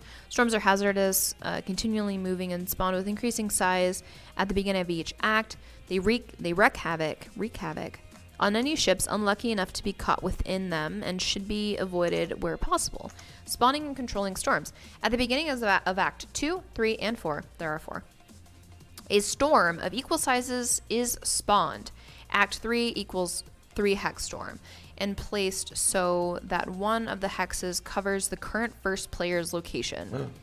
Yikes. Yikes. Players choose the placement and orientation of the storm. Once placed, a storm's orientation never changes. Storms just live there forever. Yeah. During each enemy phase, the fate die is rolled to see how all storms in play move. 0 to 4 is move 1 hex space towards the current first player. 5 to 9 is move 1 hex space in the direction of the player's choosing. Storms move independently from one another, and the fate die is rolled for each to determine its movement. Storms are rightly feared by the most experienced of mariners, as they impose the same movement penalties as rough seas, deal 1 damage to ships, changing, facing, and moving into and out of them, interrupt line of sight like ports and islands. Ships in spaces covered by storms can also cannot fire their artillery and reveal new map tiles. Prevent players from indicating with whatever they cover. Okay. I don't know. Revealing new map tiles. Exploring the map is vital for progression. Revealing new map tiles to visit and rewarding players with clues. Each act has a limited number of map tiles that players can reveal, indicated by the tile's act number, and once all map tiles of an act have been played, players can discover no more of the map until the next act begins. To reveal a new map tile, a player ship must be facing into an empty map tile slot and have a crew manning the crow's nest node on the deck. Okay. Once these 2 requirements have been met, spending 1 navigation point reveals the new map tile. 2, if it is in rough seas hex space, it is immediately placed and the map tile clue reward is collected. This does not automatically move them onto the new map tile. More navigation must be spent to do so. So, I don't collect this reward now because it's the first one, but otherwise I would gain A clue. Right. Right. And that one you could gain 2 2. clues. Yeah. Okay. Mm-hmm. And you don't do it because it's the first one? That's what I'm guessing. Okay. Okay. Map tiles are drawn in act ascending order, as if new act begins before all of the previous act map tiles have been revealed. Players continue to draw and reveal from previous act tiles until exhausted. Okay. Cool. Events and storytelling. Okay, this is what I was interested in. All right. Whilst adventuring this world, players are undoubtedly experienced many unique and exciting tales that will test them to their fullest, but yield great rewards in following their conclusion. Stories are multi-staged events that can begin in and crossover in the Sea Event, Expedition, and Denizen decks. They take place over the course of 3 cards, and always consist of a card that triggers the story. A journey that usually requires some sacrifice or task to be completed, and an epilogue that concludes the tale and reward for the player for doing so. Okay. The narrator rule. Reading all cards containing story elements aloud is an integral part of the immersion and enriches all players' experience. The player to your left is your narrator, and whenever a sea event, expedition, or story-based denizen card is drawn, they should be the one to read it out loud before the active player has looked at it. However, if the Everrain uses some uncommon and intricate language to set the tone and theme as best as possible, not everyone is comfortable with reading aloud, so players may also nominate one person to do the reading for the game's duration. In this case, when the narrator reads their own cards, they should obscure choice cards' outcomes with their thumbs to maintain the mystery of their choices' consequences. Ooh, I'm gonna have to queue up some pirate music ready by the time we get to this. Triggering stories. When the game begins, the Sea Event, Expedition, and Denizen decks consist of cards that have potential trigger stories. Once the story has begun, that player is the owner, and no one can claim the cards relating to that story. If a story card is drawn on a player's turn that does not belong to them, the card is passed to the owner, who places it face down in their shipboard story slot, and the current player draws another card. Face down cards in the story slot are resolved when a player is next prompted to draw a card from that deck and must be resolved before drawing any new cards from that deck. Lost and untold stories. Should a player not be able to meet the requirements on a card when the story cannot continue, the card is discarded. Any stories not concluded by the end of the game are simply considered untold, and players will have to endeavor to see the end of the tale on another playthrough. All right, triggering stories. A story begins when the outcome of a choice player made ends with a plus followed by a number. When prompted by an outcome of a card, search the ongoing storage deck for the corresponding number card. Ah, okay. Okay. Place the card just resolved on the ship story slot without revealing it. Place the new card under the ongoing stories card. Players hold inactive story cards for future reference. Yeah, this is the one with the numbers. Yeah. I see. When either the player or enemy discovery reaches a space with the story symbol. Okay. Oh, that's Okay. the book. Okay. That's the book. Okay. All cards in the ongoing stories deck are placed face down perpendicular on the top of their respective decks. Okay. Okay. When a number card is drawn, that player checks to see who it belongs. If it belongs to the player whose turn it is, the card is resolved immediately. If not, it is placed face down on the owner's story slot and resolved when they would next draw a card from that deck. Okay. Do you understand? Yeah. I'm glad you When a understand. number card is drawn, players check to see who it belongs to. Uh-huh. If it belongs to the player whose turn it is, the card is resolved immediately. If not, it is placed face down in the owner's story slot and resolved when they would next draw a card from that deck. Okay. I just don't know why we're putting those perpendicularly. But also, how do you know if it belongs to you?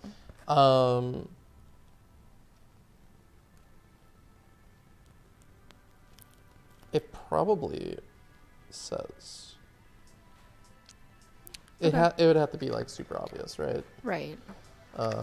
I just wanted to check one quick thing on the setup here, and that's where the hell do we put? Did we read all this? It's just explaining like what all the pieces are, and for all the cards, it explains like what the numbers and words mean. Number one. Set the length of the game you wish to play by placing the Elder One discovery token on the corresponding spot. The Elder One is this one. This goes on 8. Place the player and enemy discovery tokens on the first space of the discovery track. So we go right here. Okay. Oh. Alright. You may continue.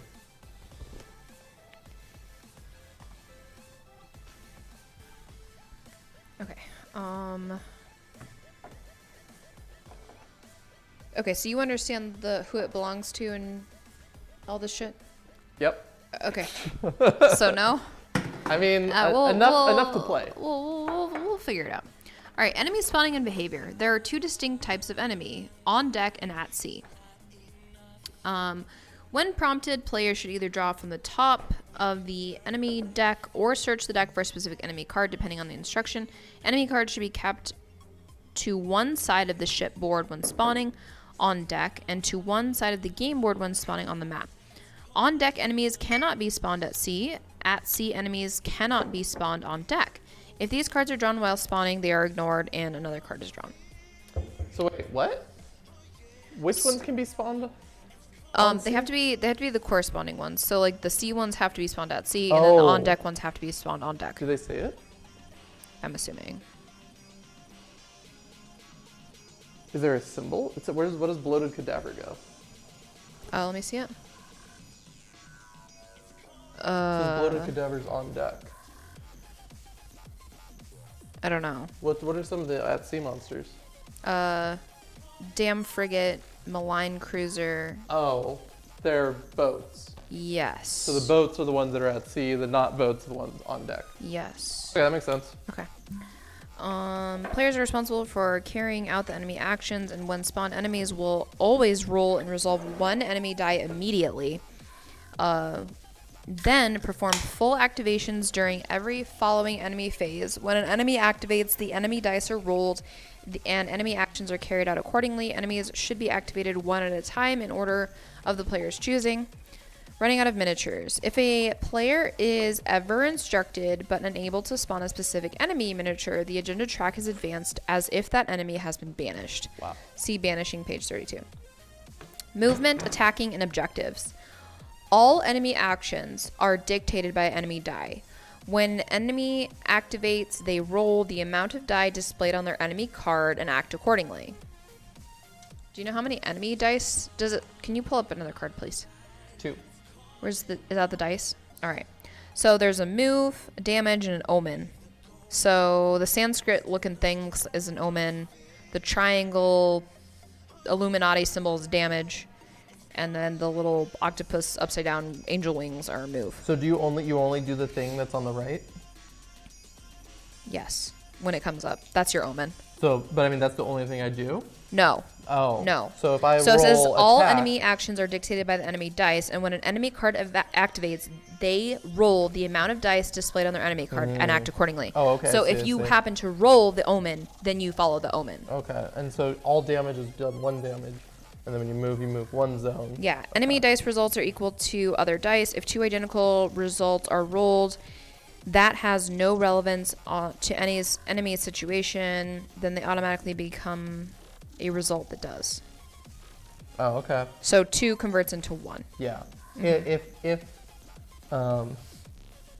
2 identical enemy results that aren't relevant to their situation. So if you had 2 moves for whatever reason, and for some odd reason the thing can't move, then it would get converted into. Nothing can be converted to omen results. So it get converted to damage in that case. Yes. Okay. Yeah. I am starving. Yeah. What would you like to eat? I don't know, dinner. We're not gonna get to this tonight, huh?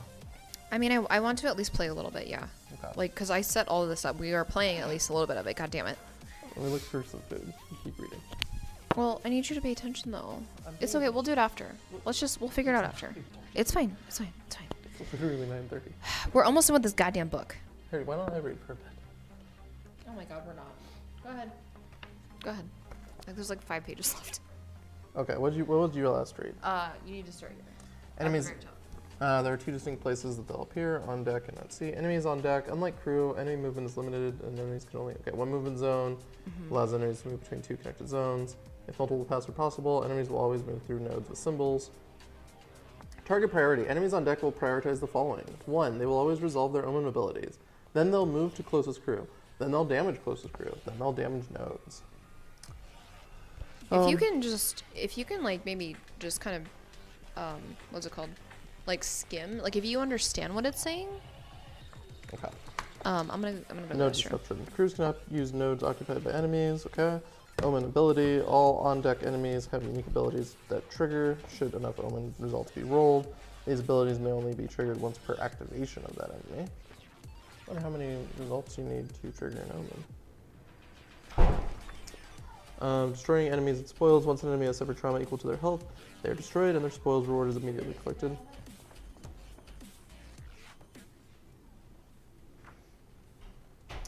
And their spoil reward is immediately collected. Each enemy has a spoil reward displayed on their card, which indicates how many times the player gets to roll in the spoils table. Easy peasy. Enemies at sea, when an enemy ship spawns, an enemy destination token is placed on its destination. Oh, interesting. Okay. And it is oriented to face it. Once placed, its destination remains until the enemy's ship are sunk or it reaches it.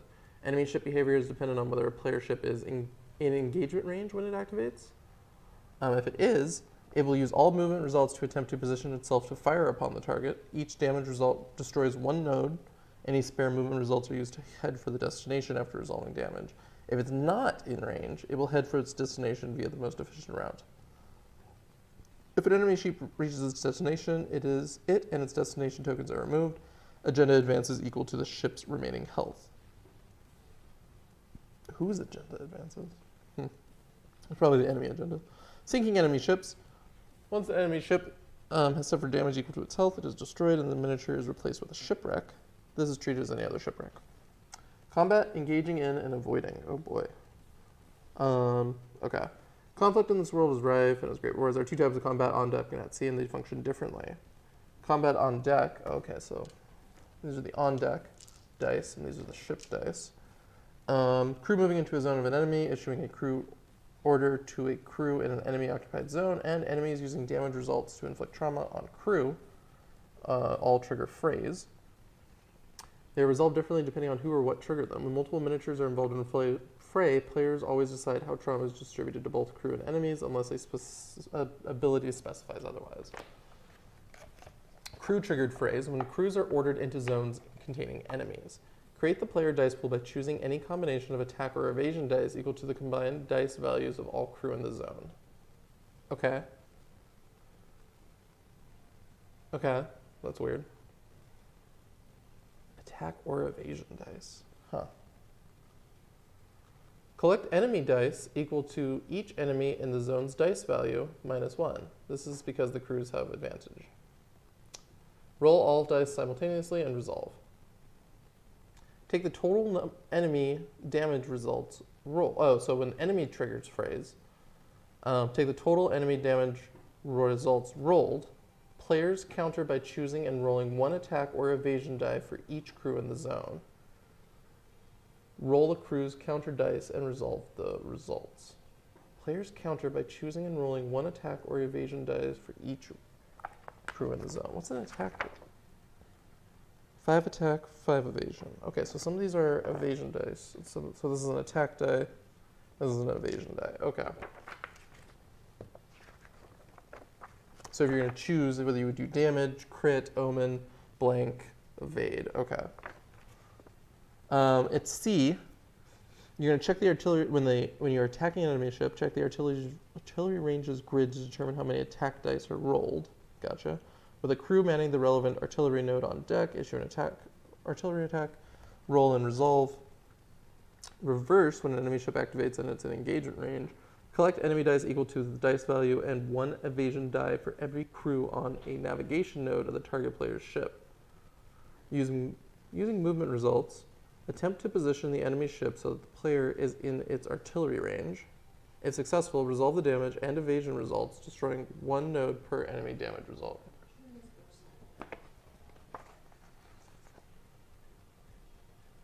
Your mom's lol? You're like, who's shit? Right, where are you? Hello? Okay, I'm just checking to see if audio's good. Is it good? Converting omen results. Omen results on attack or evasion dice are unique results that have no immediate effect when rolled, but each omen result can be converted into a usable result by exhausting a fresh order. Oh. Oh.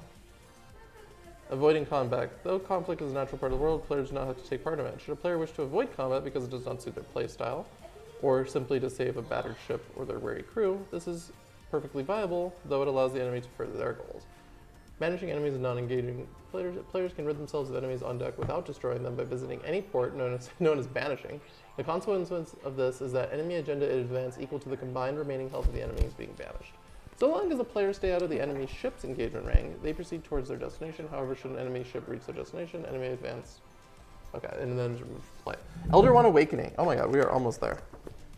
The Elder One are the end of all things, and should the enemy succeed in awakening them, players will have to work to stop them from completing their final goal and bringing about the Great Flood. If an Elder One is awakened and manages to complete its objective, then the game is lost. If an enemy and Elder One discovery ever arrive at the same space on the discovery track, the Elder One awakens and the game begins. The end game begins. The Elder One's board is revealed, its miniatures is placed as directed on the game board, and thereupon awakening effect is resolved. This can happen during any act. Once awakened, the Elder One remains in play until the game is finished. Activating and controlling an Elder One, the Elder One activates at the start of the enemy phase before all the other enemies. Each time it activates, its whilst ours arisen effect should be checked. The Elder One will attempt to complete its objective in the same way, but the enemy ships attempt to reach their destination, but Elder Ones do not have an engagement range, and will single-mindedly pursue the objective above all else. Combating and slowing an Elder One. Elder One cannot be attacked, but players can reduce its dice value by attacking it. Each time an Elder One health is reduced to 0, place a damage value modifier token on it, and remove all trauma gems. Player interaction and cooperation. Trading. If 2 players are in adjacent hex spaces, and it is one of those players' turns, they may trade freely. Does not cost anything. We have to be next to each other? Mm-hmm. Okay. You can trade crew, coin, treasures, schematics, and clues, but you cannot trade orders and installed upgrades. Okay. Assisting in combat. Players cannot ever directly board another player's ship, but there are ways to help should a player find themselves in need of aid. Players may fire their artillery at other players' ship to attempt to destroy enemies on deck. Yeah. Successful attacks results cause trauma to an enemy ship of choice, but a blank result destroys nodes on the target player's ship. Oh no. I mean, I guess that would make sense, right? Yeah. Optional advanced mechanics. Uh-huh. Why are these optional? I imagine that's probably when we get into a situation where like our boats don't like align or something. Boarding ships. When a player ship is in an adjacent hex space to an enemy ship at sea, players may instead decide to board their ship and use the crew to fight in close quarters. Oh. There should be a blank board. That is the enemy ship. There we go. If we do that, we'll read that. Exhaustive expeditions. Yeah. There's also a land. This one. Place an island board next to the on-deck section. So when a player arrives at an unexplored island and wishes to launch an exhaustive expedition. So instead of launching a regular expedition in the usual way, which I don't remember how, players can instead choose to launch an exhaustive expedition. Okay. These more thorough explorations of islands can yield greater rewards, but not without risk. Okay. So that's how we play the game. Any questions? Hundreds. Okay, so What's an expedition? what game are we playing? Let's just like Gloomhaven. Oh my god. It is our 2.5. First hour and a half was just set up by myself. All crews occupying dinghy and ship boats We'll get to improvements play can take eventually. part in expedition. They can be present before arriving. Okay. Draw an expedition card and test the crew by rolling the fate die. If a result equal to or lower than the crew's value is a success, and then you resolve it. Okay, so can we start? Okay. Okay, are we ready? It's Are we my ready? turn. So this is what I don't understand. Okay, it's my turn. Okay, we don't need this yet. We don't need this yet. It's my Okay. turn, and I spawned. You spawned, and you're pointed towards this shipwreck. Yeah. Right, because you can only spawn on calm waters. So this is but rough waters. This is what I mostly don't understand. Okay. What's the goal? What am I doing? So the goal, from my understanding from watching playthroughs, is you want to collect clues. Because so many clues, and that's so weird, this book hasn't even mentioned it at all. It was just like, oh yeah, winning. So depending on who reaches the end of act space on the discovery track first. There's an end of act space on the discovery track. I don't know what that means. I think it's this. 4, 8, 12, and 16. So what does that mean? So there's this many acts. Right, but for us there's only 8. No. There's still full 16. There's still 16? It's just the omen starts at 8. Okay. Now the omen's gonna move left and right and do all of its omeny things. Okay. If we ever touch the same spot as the omen, then the final phase, the end game begins. And then the elder one spawns on the board, and we have to try fight to them. take him down, etc. Right. Yeah, I don't actually know what the goal is.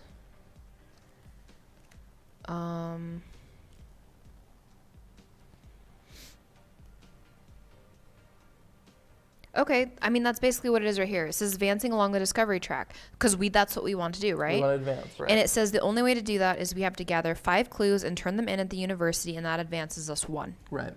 Enemy. It says during the enemy phase, any enemy agenda 2-player plus count. Whenever enemy agenda reaches 10, advance enemy discovery by That's that 1. one up there, and then the enemy discovery moves 1. Right. So we are trying to just get to 8. Yeah. Or 16. 16. And it says each time the enemy discovery advances more than 1 space away from the player, so more than 1. So when it moves not 1, but more than 1, then the elder one Moves in? Advances. Elder discovery advances 1, and when an enemy wins an act. And when an enemy wins an act. What does that mean, wins an act? End of act. Player wins. 1A, each player collects an order of choice. Enemy wins. 1B is advance elder 1 discovery token equal to the spaces between enemy and player 1 discovery. But there was something in here where this can't happen in Act 1. This 1A and 1B can only happen in Act 2 and up. It was in the book. Each player. So when players win at the end of act, Right. which makes sense. So when we get to here, that's the first act. Okay. Each But what player does that? What collects does that an order mean? of choice. Okay. If the enemies win, that pay all the crew, shuffle all new story cards, and respectfully place them face down on the top of their decks, turn 90 degrees. Place the enemy ship spawn. So I still don't understand how we win. Okay. Because like it seems like no matter what, we're going to run into this guy. Because he's going to move this way, we're going to move this way. We're going to run into him. So I don't understand. I don't understand what we do then. Like, I don't know. let me go to the end. Okay, that's combat, so it was here. If the Elder Ones are the end of all things, and should the enemy succeed in awakening them, players will have to work to stop them from completing their final goal and bringing about the Great Flood. If an Elder One is awakened and manages to complete its objective, the game is lost. If an enemy and Elder One discovery ever arrive at the same space on the discovery track, the Elder One awakens, and the end game begins. So if the enemy ever reaches this, then the end game begins. Okay. This can happen during any act. Once awakened, the Elder One remains in play until the game is finished. Okay, so that's how that works. That's fine. So then when is our game over? Reach the end of the final act before the Elder One manifests in the world and complete its final objective and the game is won. Okay, so all we have to do is literally get to here. That's the whole objective, is to survive to here and not die. Okay. But we still can die because it's easy to spawn just like a new ship. Right, but that causes the Elder One to succeed more and more. Okay. But we don't want to run into the Elder One? Elder One's really strong. We want to do that later. Okay, so we want to advance as quickly as we possibly can. Yeah, and so the Elder One's objective, this one is in just it's destroy 3 ports. So if he destroys 3 ports, we lose. Okay. In that particular case, I'll shuffle that down so we don't see it. So All right. I'll go first. Okay. So you put an Act 1 tile, I guess, out there. You put your boat Yeah. in the direction that you wanted to. And I'm going to go ahead and assign one guy. Okay. I'm going to assign him to navigation. Okay. And then I'm going to spend. Wait. I lose my navigation points if I take another action. But if I just move on to that, it's not an action, right? Say that again? I lose my navigation points Why? if I take an action. No. No, you can take as many actions as you want. As long as you have orders here, you can do your orders. So if I wanted to move... It does say, yeah, it says, but these points do not carry over and are lost if another action is taken. I don't know what that means. So I can issue a navigation order and gain 2, and that allows me to move 2. Okay. But what I'm wondering is exploring a shipwreck an action? Because if it's not, then I'm good. Wouldn't that be like a crew order? Yeah, it's definitely not an action. Telling them... So I think before I Wait, issue is a the crew navigation, order not an action? not an action. What's an action? Crew order is an action. Oh. Yeah, going onto the shipwreck is not an action. Oh, it's not? No. Oh, okay. So I'm going to issue a second order, and that's to move this guy out here onto the crow's nest. Then for my final action, I'm going to issue a navigation action, which will cost me 2, and I'll go 1. Mm-hmm. Which, now that I'm here, I'm going to read all these quick references. Landing on this, the player rolls 1 on the spoils table. I'm going to give me a spoil. 0. I got a clue. I win. Nice. Good job. Good job. And that is my turn. Okay. So now you take your little ship and you get to place it anywhere you want. I think, don't I spawn a new tile? Let me double check. And also, is the shipwreck, like, once it's explored, do we put, like, an X on it? Or can shipwrecks be explored multiple times? I believe you're correct that I need to put an X on it. Okay. Yeah, place an X on it. Okay. But I can put down a new tile. Let me find out. It was in the very beginning.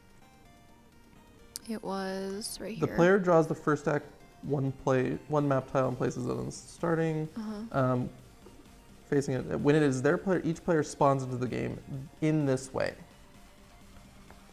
That player draws the first game, places it on the starting tile, and places their ship on any column C space. I feel like what it means is that you would just put, because that has clues on it, I think you would just put it on there. Yeah, in any which way you want, and then it's your full turn. That's my full turn? Well, sorry, now it's your turn. Oh, Yeah. okay, yeah. So if I want to explore this way, then I would put an Act 1 down here. So first, you need to get someone in the crow's nest. Oh, okay. I'm just going to put my...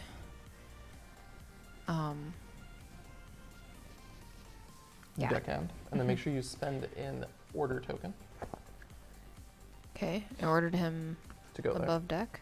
So now, if you spend a navigation token, it's only 1 point of movement. If you move someone into the navigation ports, you can gain 2 points of movement.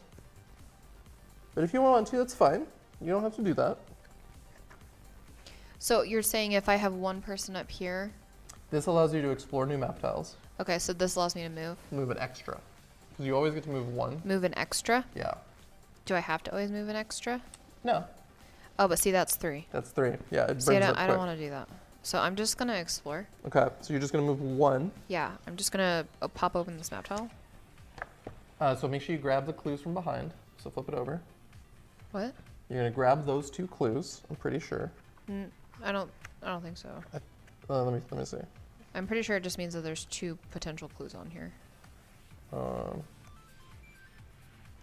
Where the hell was it? Also, where do we trigger stories? I have no idea. Well, it says triggering stories right there. Yeah, but like, a story begins when the outcome of a player choice has been made and ends. So it looks like maybe when we get some like of these other cards, I we'll don't know. start triggering the stories.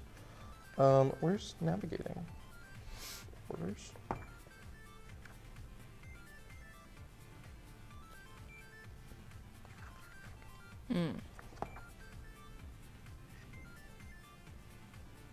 Okay, so we're just gonna say that I spawned over there.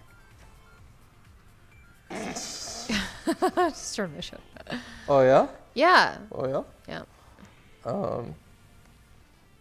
I don't think this game has any tile flipping. I don't see it in the rules. I thought it said you collect those two clues. I don't remember it speaking to that. It would have been before this because Right? it was already out, and I think it said like spawning tiles or.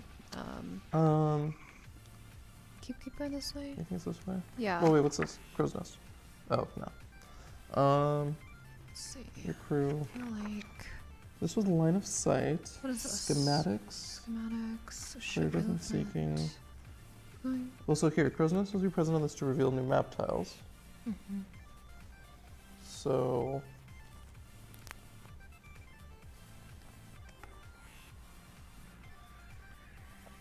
And then there's this. And I know it's not this way. Orders, navigation, multiple crews. Sea and land.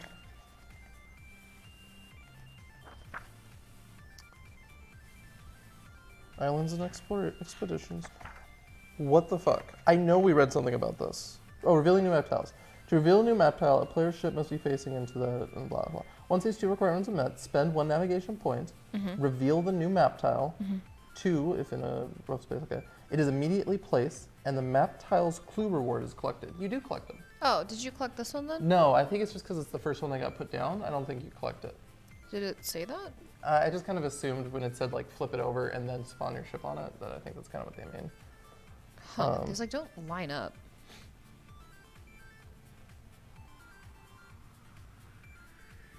Shoddy game. Refund. What is this? Okay, can you hand me 2 then? You do not automatically move on to it. Right, that would be an extra movement point. Yeah. And I can't do that because I already spent 3. Well, no, wait. I only spent 2, two. so I can move. If you wanted to move 1 more, you can move 1 more. I do. I'm gonna move into this calm waters right here. What is that? Is it a port? Oh wait, do I have to stay in the same direction? The same direction, yeah. Okay, so I just kind of boop. Is that a port? That is a port. It is called Grimsea. Okay, so now what? I don't think I can do anything else. So does this mean we go But to wait, the... don't we get strain? Well, Don't you automatically get strain once you put them I up think here? if we end the round with our players on top. Where's that cheat sheet? It was like what you This one do. right here. What does it say? So, refresh orders and remove fatigue. Players take their turns, and then it goes into the enemy phase. Mm-hmm.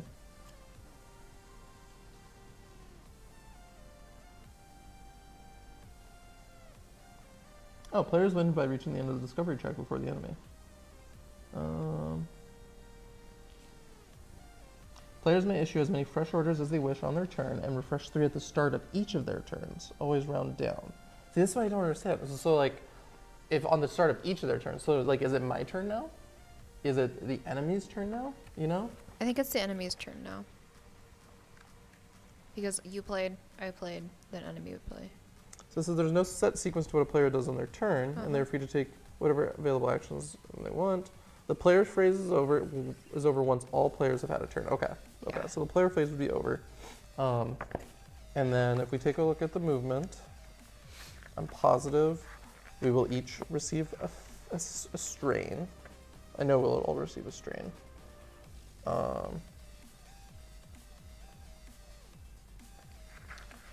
When do we resolve these negative and positive traits? Only when something applies to it. So like. Okay, so we should know what they are. Yeah. So like for instance, I have hardy, strain not suffered for finishing a turn on deck. Wow, that's really nice. Yeah. And then my other one is explorer, and it's before testing you may redraw the expedition card. The new card is final. So I have indolent, which is a negative trait. What does that And I mean? haven't even read my negative. I have ignorant. Uh-huh. You have indolent, can only be issued 1 order per turn. Oh. Okay, well I haven't issued any. Okay, and then what about incompetent? Incompetent is omens rolled are considered blanks. Wow. Isn't that good? No. You want. Well, omens are kind of like. What were they in Descent? It was that symbol, and it was a plus, and then you could spend a fatigue.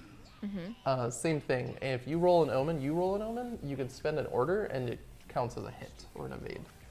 Okay. And then let's see. Extroverted is 1 strain recovered when visiting port, and then diligent is not on here. That's a negative. Oh, diligent? Yeah. Wait, I swear I read that. It's on. It's It's on this one because it's in. Oh, it's indelible. Okay, what is this? At the end of your turn, all crew of the same deck as the surgeon recover 1 trauma, not including the surgeon. I'm sorry, what? At the end of your turn, all crew on the same deck. So I don't think he can be in Nice. the crow's nest, right? Well, he could. Oh, okay. Yeah. He's just above deck. He's just on above deck. Okay. I guess they can recover 1 trauma. That's pretty cool. Yeah. All right. What's next? Any crew on deck. Okay, so the. So if you end your turn on a calm, rough, or shipwreck space, and then any crew on deck suffer 1 strain. So I get 2 strain, except Hardy. This person's Hardy, so he doesn't take any strain. So I have a question. Yeah. This. Yeah. Recover 1 strain. Is that only when he gets moved back? Right. When he is here and he taps that, Then he recovers. Recovers. Okay. Yeah. But to pull him back, I would need to do an order. Right. Okay. Got it. So you can choose to do that if you want. Yeah, I'm not going to do that. Okay. So what do I do the same thing? You take 1 strain and you put it on your dude. Okay. And purple is strain. Purple is strain. Okay. I mean, I'm gonna make purple strain. Yeah, purple strain. All right. Okay. Now what? Now what? We're moving. All right. Churning through this game. Now we go to, there is no Elder One Risen and no Elder One activates. So now we're on roll fate die and move storms. So. We don't have any storms to move. But why does it say roll the fate die? Because you rolled the I think it's at fate the end die of every to turn. see how the storms I don't move. know if we each roll it or it's only rolled once. It's rolled once for all of them. Enemies on deck activate. There are none. Enemies at sea activate. Well, you don't have to do that. Why not? Because What? there's no storms. You roll the fate die to move the storms. Oh, I thought Yeah. we had to roll a fate die every time and like pick a fate. No. Enemies on deck activate. Enemies at sea activate. Advance agenda 2+ count. 2+ player count. Advance agenda 2+ player count. What? I don't understand. The event. Say it again. The agenda track records the consistent progression the enemy is making towards their wicked gold and advances at a steady pace of 2 plus 1 for every player during the top one. This one. So this moves 4. 4? Yeah. What happened? Oh, we spawn an enemy after it's reached? Yeah. Okay. Then, pass the first player token clockwise. So you go first. First player token. There you go. Oh, is that what this stupid thing is? It is I was now. wondering what this is. All right, your turn. We're cooking. We're cooking. Where Are you going? we? Yeah. Oh, yeah. Do we recover these? You do at the start of. Actually, we all do. Okay, yeah, at the end of the enemy phase, right? Yep. All right. So I'm going to turn. And I have these 2. That is literally my chair. She just, like, ran into my chair. Okay. Okay, so I have 2. And then, what do? Can I... Well, if you go to port, you're not going to get much out of port. If I besides a put denizen. this guy out, Mm-hmm. then You would get 2 movement I would points. get 2 movements for this one. Yeah. Okay, so let's say so I have to put him out first. So let's say I put him out, Mm-hmm. and then I did a navigation token because he is in the navigation spot. Yeah. And then I can move 2 because I was here 1, 2. Well, you were here, and then you rotated. I rotated and then I turned and then I went. So you're going to port. Yes. That's what you would like to do. Yeah. Why not? Okay. I mean, I think it's a little early to go to port, but that's fine. But I can find clues at port. You can do whatever makes your little sailor life happy. Okay. Which one can I find clues in? Was it the inn, where I roll the fate die or something like that? So it all costs money, but I want to say we pull a denizen right How do we now. make money? We gamble. Well, you can gamble. That's hard. I would say that's difficult. I would say exploring. How much do I need to gamble? You gamble 5. 'Kay. And if you lose, you discard 10 more. If you win, you gain 10. Ooh. And basically, it's 50-50. Ooh. I want to try it. Okay, so you have to. So you move someone. Okay. You're going too quick. You're going too fast here. Oh my god. Okay. Arriving in port. Whenever you arrive or begin your turn in port, you don't have to do any of that. We reveal the top denizen card. Okay. Do you have to read it? What is it? I think I read this for you. Oh, okay. Okay. Denizens Shooing are the cat away. unique, with the exception to take on a passenger, collect passenger cards, and place it on the ship's board. Passenger token. Okay. So wait. Denizens are unique interactions and events that randomly change each time a player visits. Alternatively, labor and incident cards function just like any others. Okay. By requiring crew interaction, with the exception being the passenger cards. You know what really sucks? What's that? Not being able to like pop my fingers or like snap my wrist, like just give it like a good, Good pop into Pop. it. I like your communicator though. yeah. Yeah, it's fancy. Yeah. All right, so this is the incident. The pride of victory is almost as coveted as the coin that comes with it. You've been challenged to arm wrestling. So I think you pick one of your crew Okay. to arm wrestle. Okay. Which of the 2 crew was it? Oh, the deckhand. Okay. You're going to test that symbol. Let me hold on. What was my extroverted thing?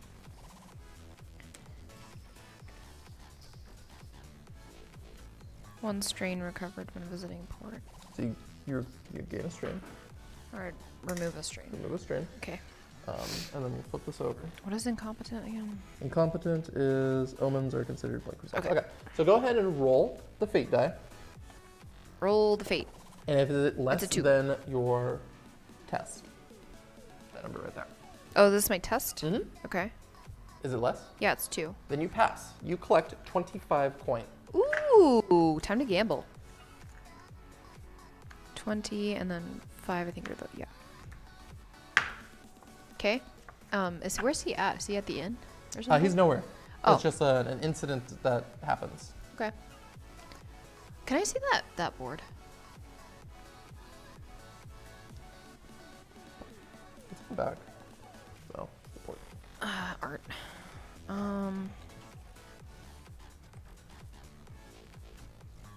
Okay, I don't want to install. Maybe I do want to install. Where do I buy?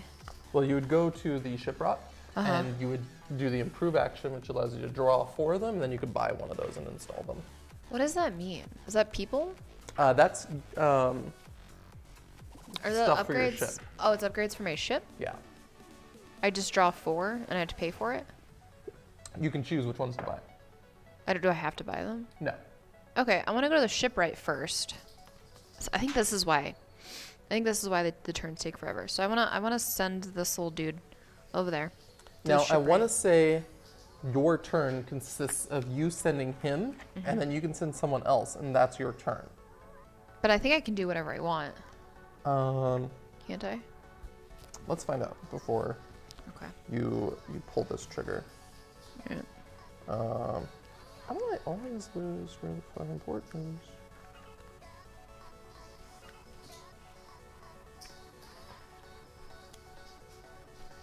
Each circular port space on the board is considered a service, and each crew may engage a single service on a visit to port.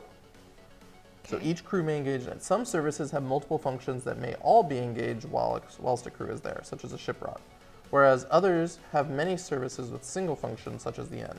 The act of sending crew to port does not cost anything, though the services they engage most likely will. Okay, so it sounds like each crew may engage a single service on a visit to port.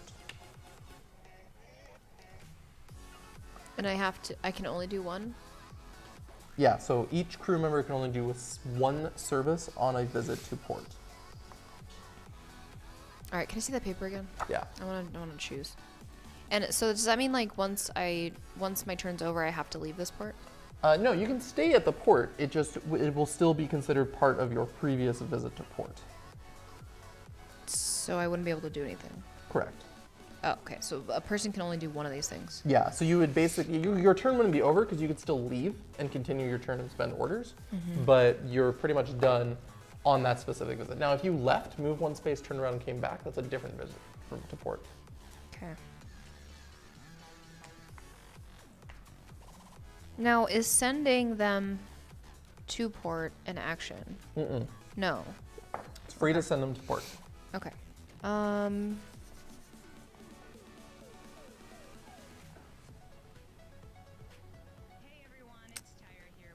Okay, where do I find clues?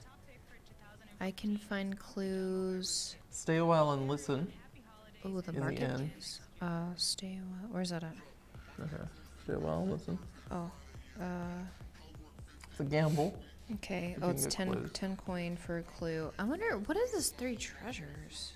So those are those treasures, I believe are these. Yeah. Are those clues or no? No, but they can give you things like this. So it says repair 2 nodes.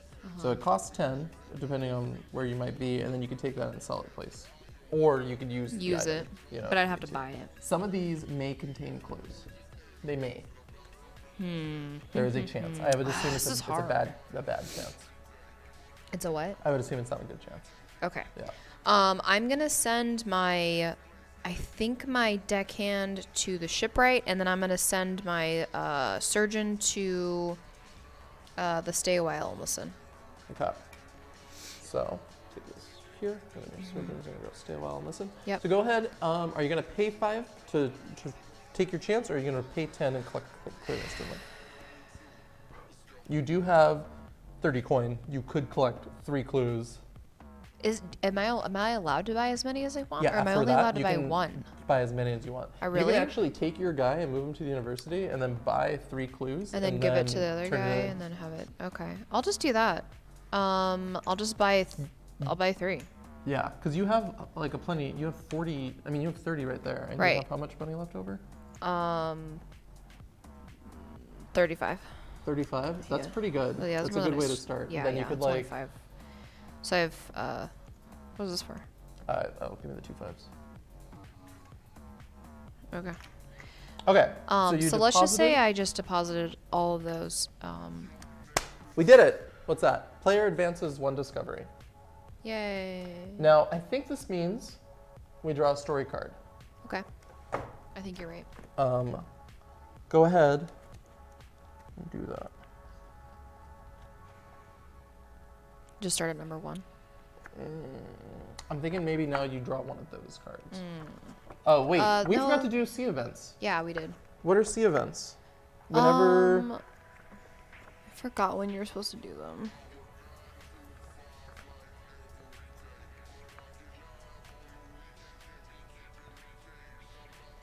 What is that one game that we've played with like the news, little tokens and... Oh my god, Arkham.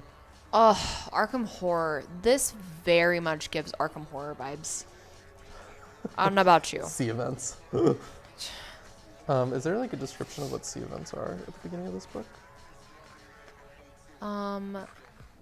Sea events. A sea event card is drawn and resolved when a player ends their turn on a sea space, when no enemies in engagement range or on deck. Okay, so next turn. So next turn we'll do that. Well, I'll do it at the beginning of my turn. How about that? Actually, no. We'll do it at the end. No, do it at the end. Okay. What were we looking at? We're looking at when do we draw that? What happens on the advancement what's the track? book? Do we just... I imagine we just read the journey, right? Each has a presence of the chart divided into 4 acts. But I don't know if we read 1 or if we read like number 2. Like what do we read when we hit a specific spot on that track? Like what does number 1 say?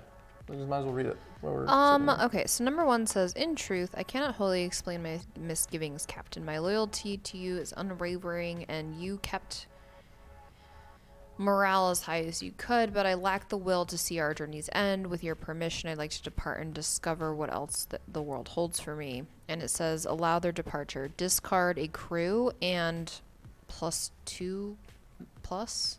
So that would mean you would go to the next 2 card. You'd go to the card that's 2 and keep going. But is this right? This one says, "You can scarcely believe the sight that rushes towards you. Captain, is it truly you? When we last sailed together, a heavy shadow loomed on my soul, but in your wisdom, you set me loose upon the world. I did not rest on my laurels, and the sailor before you now has twice the grit and 100 times the gumption. Ah, this is the fate that has brought us together once more. I am ready to face down the coming doom. What say you?" And this one says, "Collect a shell back."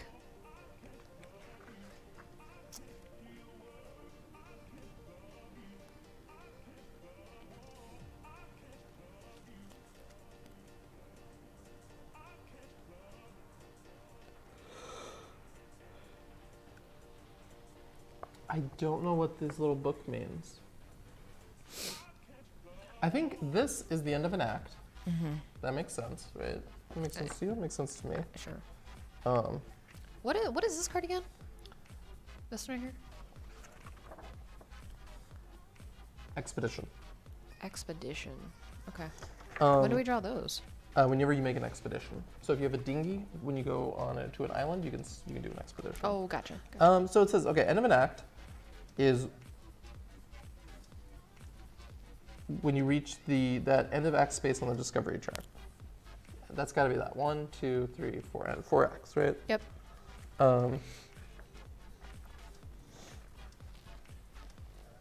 Right. Maybe go to the place where these cards are.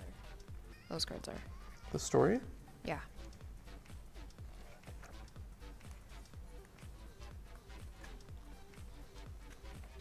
Whilst adventuring the world, players will undoubtedly experience many unique things. Stories are multi-stage events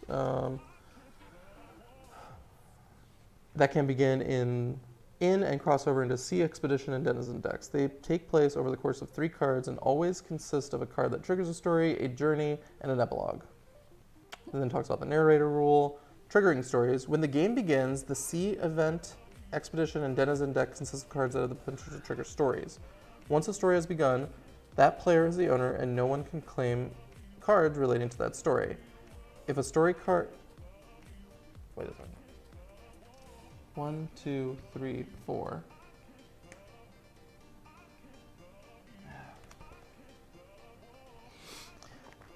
And now I'm thinking I go back to this area and it says,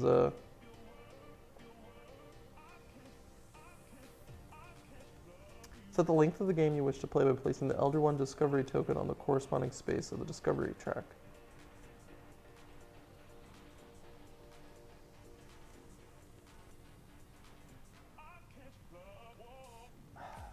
Oh, I don't understand. Okay, well, wait.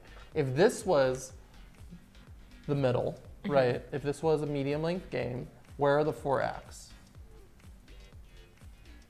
Right? Where are the 4 acts for this? There's. It's not 1, 2, 3, 4, right? Like 12 divided by 4 is 3, so it'd be 2, 3. That doesn't make any sense. I don't understand.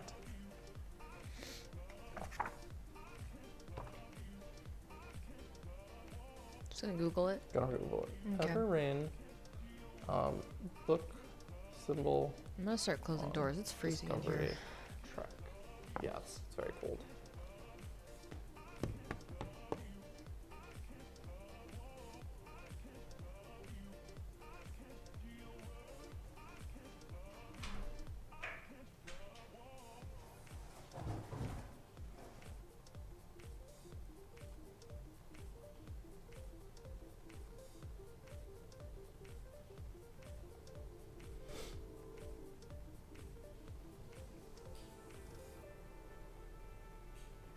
Hey, this is Gavin, head of gaming at Monster Cat. 2015 has been a challenging year developing our gaming vertical, but incredibly rewarding overall. For my staff pick, I would have to choose Gravin's transition. It's been living in my head all year, and I think it really clicks for things to come from Monster Cat. See you next year. Unofficial FAQ.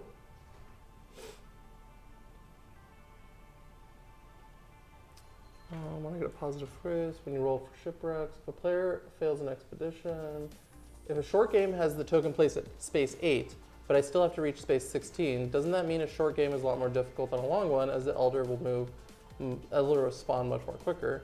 Whenever the Elder One token starts, that's the game length. So a short game is 8 Discovery track spaces long. So this is the length of the game. We need to get to 8. Which means this is at 1, 2, 3, and 4.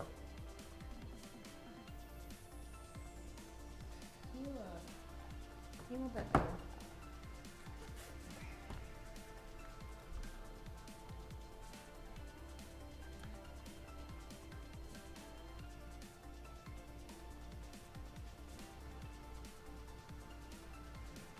When you add enemies to the enemy deck because you want the act to advance, do you include any discard? I had a denizen that allowed me to spend clues that are worth up to 2 points. When I'm 1 space away from the edge, from the combat, enemy ships, ports. Ow.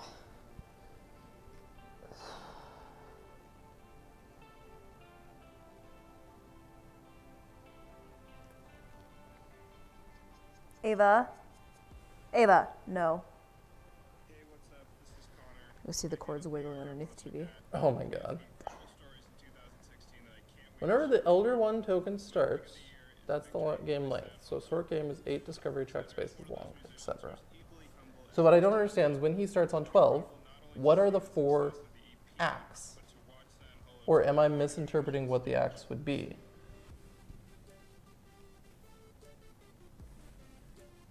Because this makes sense. 1, 2, 3, makes sense. 100%.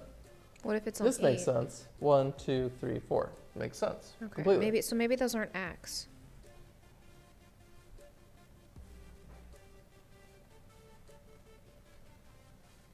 Or maybe during the shortest one, maybe there's only 3 acts. These I'm pretty 3 sure yellow that's what I- spaces along the discovery track indicate an act's end. Once a player or enemy reaches one of these spaces, the act is complete and the new tiles and cards are added to the game. Okay. Um, So they're saying there's only 1 act? no, so it's these yellow ones. Right, but so if we're at 8, So I don't think so. I think when we're at 8, I think that's these are 4. I think these mean that there are additional acts, but you only. So this one, I think they're saying when you play it in like a full game, right? Not a short game, but like a full game. I think that's what that is. And I think it's just a way to kind of divvy it up. Because honestly, If you're enjoying today's staff picks, let us know. Tweet us at #MonsterCatPodcast. You might just be featured on the stream.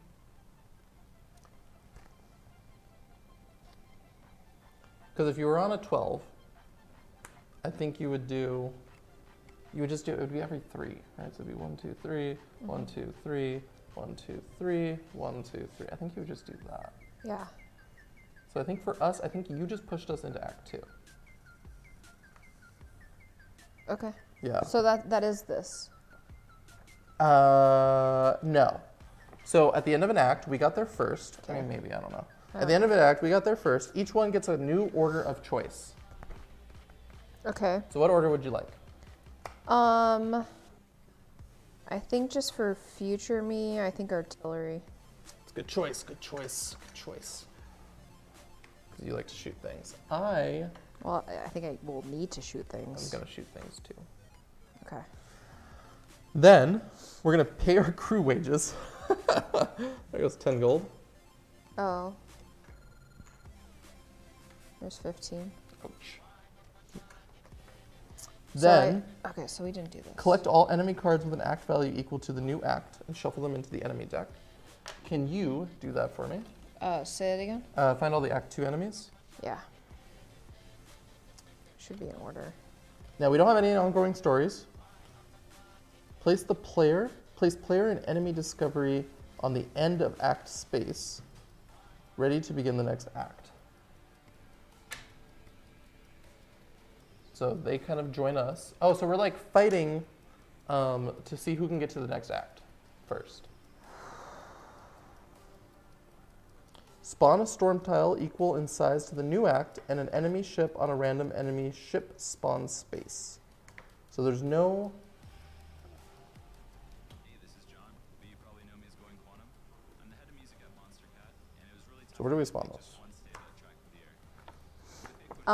the air. It's on. So this is my turn, right? It is your turn. Okay. So basically, but I'm on land though.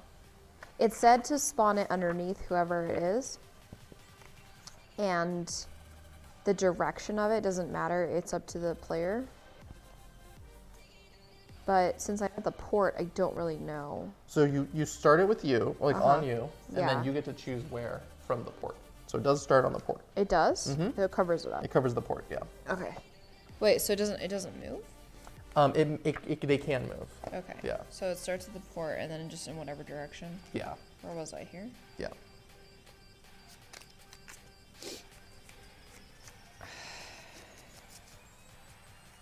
Carry us to victory. Can you just chop off my arm? I can. I just need another kick. It hurts so bad. I'm sorry, Buttercup. Take some aspirin. I did. Okay. Would you like a drink? No. Okay, so you spawned a storm. You're pretty much winning. Do I get my people back? No. Oh. They're gone forever. Okay. No. So now we need to do an enemy ship on a random enemy ship spawn space.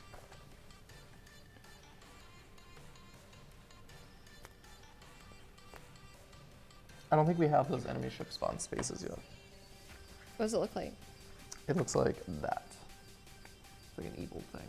Oh, It's yeah. probably on those tiles. So wait, do we move all of Act 1 tiles now out of the way? Nope. We keep going with Act 1 tiles, and now we can go right through Act 2 tiles. Oh, okay. So it's still your turn. You can pull your guys back and leave port if you wish.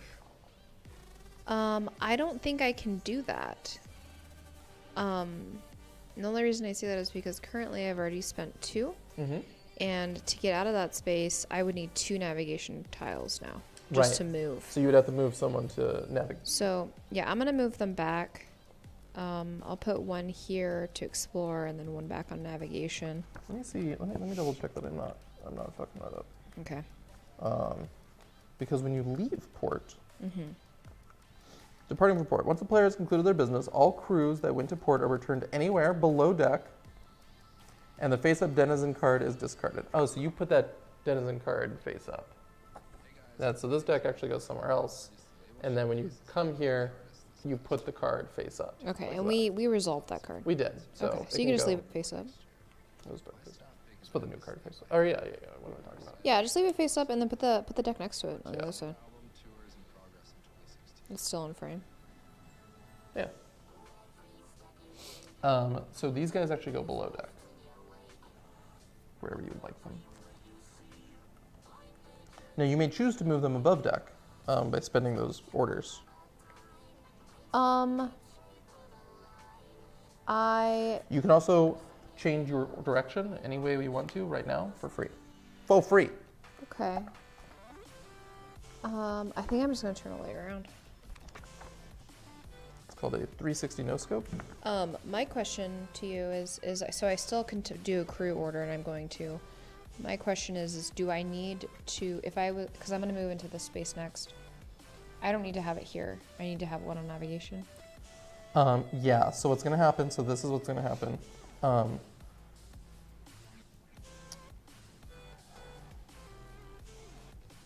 So when you move, so it requires you to, it has rough seas penalty, but when you do it, when you move into or out, you get one damage on your ship. Mm-hmm. I'm not moved out of it yet. Right. But I think that is my turn. So you would receive 1 damage if you move out. Okay, I'll resolve that next turn. Okay. Well, if you resolve it next turn, you should,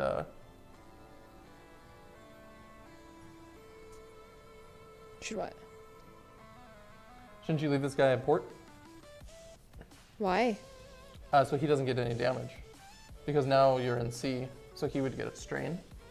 Oh, so should I just leave him Oh wait, down no, here? you're not out at sea. Never mind. It's No, only when I'm you're at the freeze. port. Yeah. I'm just, it's stormy. Yeah. But to leave port because it's stormy, I'll resolve it next turn. So for me, I'm gonna GTF up.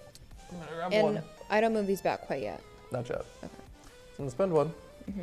I'm gonna grab me a Cluedo. Uh-huh. I'll flip. Are you going up? What is this? What is this? That's what? That's an island. Time to explore. Yeah. Give me mateys. Dun dun dun dun dun. Is that the direction you're facing? It is. Cool. And then I'm gonna turn 1. Okay. Spends both of those. Mm-hmm. I'm gonna move 1. Nice. So that's my 2. And then I'm going to issue an order for him to come here.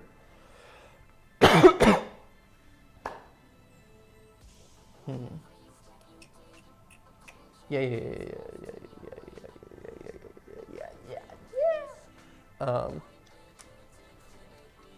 Then I'm going to activate this guy, which I remember right does not cost me anything, but he does become fatigued. Do you remember what fatigued looked like? I don't. No. Are they just the... No, that's trauma and strain. Are you sure it's not trauma or strain? No, it's just fatigued. I have It might no be idea. this. You're like at the front page. Fatigue. So he's fatigued because I'm going to spend this. Let's go here. Maybe? Someone gets fatigued. I don't know. I think he gets fatigued. So I'm going to send him on an expedition. You know, we're getting off to a really slow start, but this game's kind of cool. Yeah. Okay. Draw an expedition card. Hey, this is Ari Poundinen, co-founder of MonsterCat. I want to thank everybody for an absolutely fantastic year. Up next, And test the crew by rolling the fate die. So it says, the site before you and my ability explorer, I believe it allows me to re-roll this, or redraw this card. Before testing, I may redraw the expedition card and the new card is final. So it says the sight before you is both phenomenal and inexplicable. A monolithic dreadnought sits within a clearing, placed as if some celestial creature had plucked it from the seas and gently rested it upon the land. Such a find is sure to hold glorious secrets. Test. Test my expedition. If I pass, I get 2 treasure things and 78. Oh, and story 78. If I fail, all crew suffer 1 strain. Ooh. Okay. Ooh, ah. Alright, 5 or less. That's a 6. God damn it. I guess, man. So, what'd you say? All crew face a what? All crew suffer 1 strain.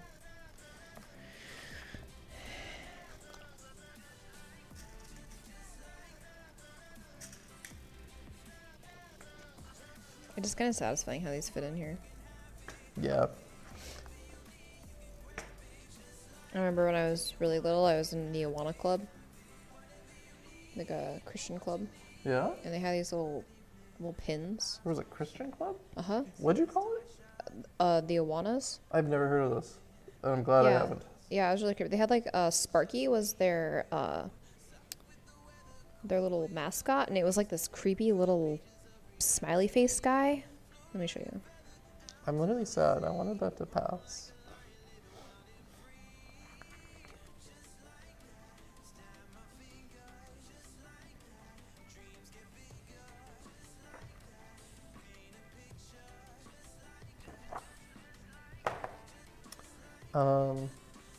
Dang, that sucks. So this gets discarded.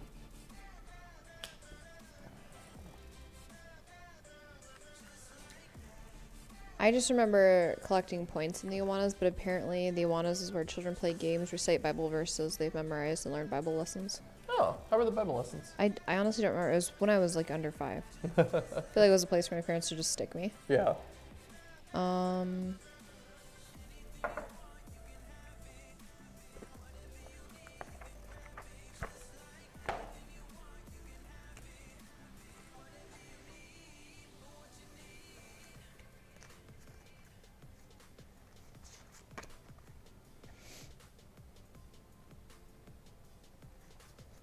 This is what it used to look like.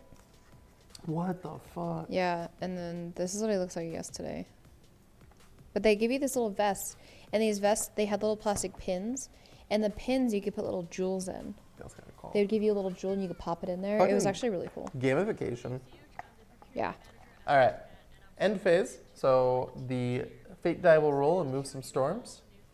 2, it's going to move 1 hex space towards the current first player.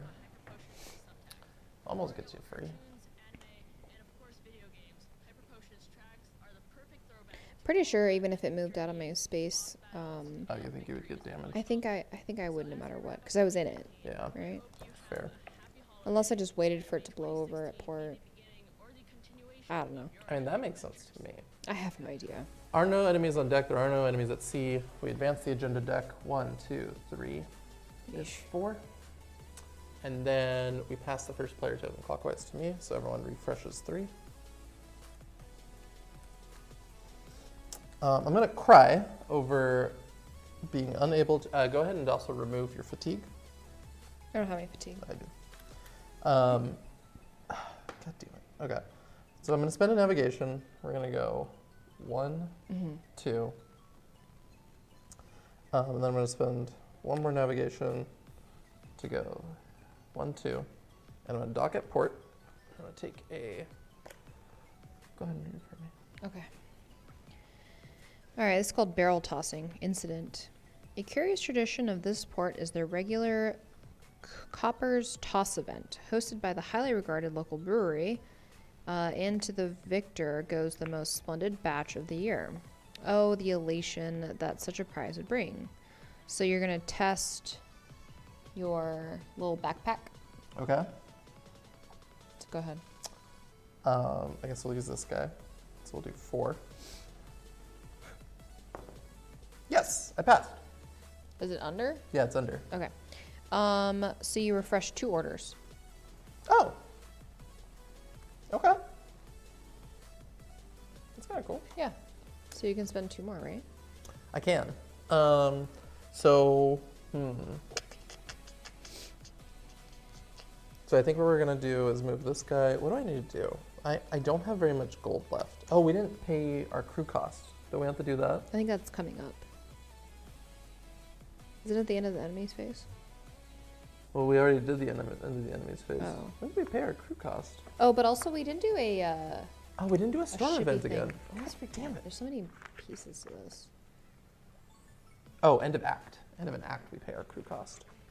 Oh, okay, good. I was like, that's gonna bankrupt me. Yeah. I have no crew on my ship. So I need to relieve my strain. I can do 1 here with this guy, but I need to do 2 for this guy.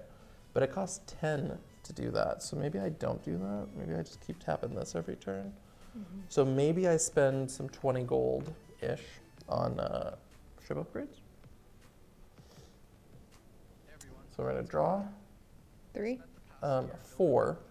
Oh, And 4. it could be between cannons or regular upgrades. Full of some great tunes, but Draper's track On You really blew me away. Isn't that armory? Yeah. So it can be between these two. Oh. Way too expensive. Way too expensive. Oh wait, are these only schematics?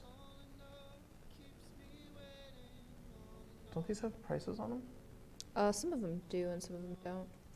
You probably should have shuffled them. Oh, I don't think they got shuffled. I think these ones without aren't supposed to be in here. I think these are like starting, no? No, they should be in there. Because these are the free ones. Right? Yeah. And if you don't have the space for them, you just discard them. If you do, you can sell them, but they don't have anything, so. But when I buy one, am I supposed to buy ship rot? Players choose which combination of these from the improvement and or artillery decks, revealing the cards as drawn, then purchase any number of them, repair nodes, or install by paying half of their cost. Right. But I feel like... Well, I feel like those should be, first of all, shuffled, because I had to pull out the ones that were that so that I could shuffle them and pull random ones for ourselves. Yeah, we're supposed to put these ones without prices back in the box. Oh, we are? Yeah. Oh, I that's think fine. there's a couple of them. They're probably on top there.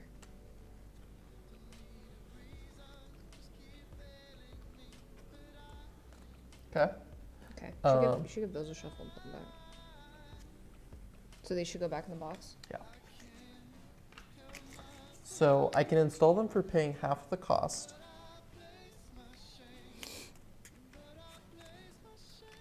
Wait, do I need to purchase them and then pay half the cost to install them?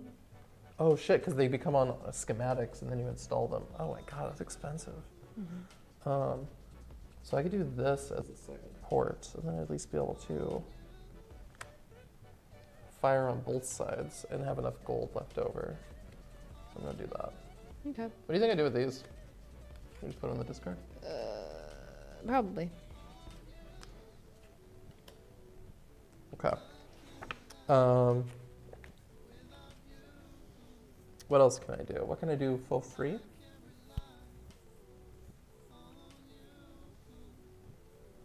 Can't do anything for free.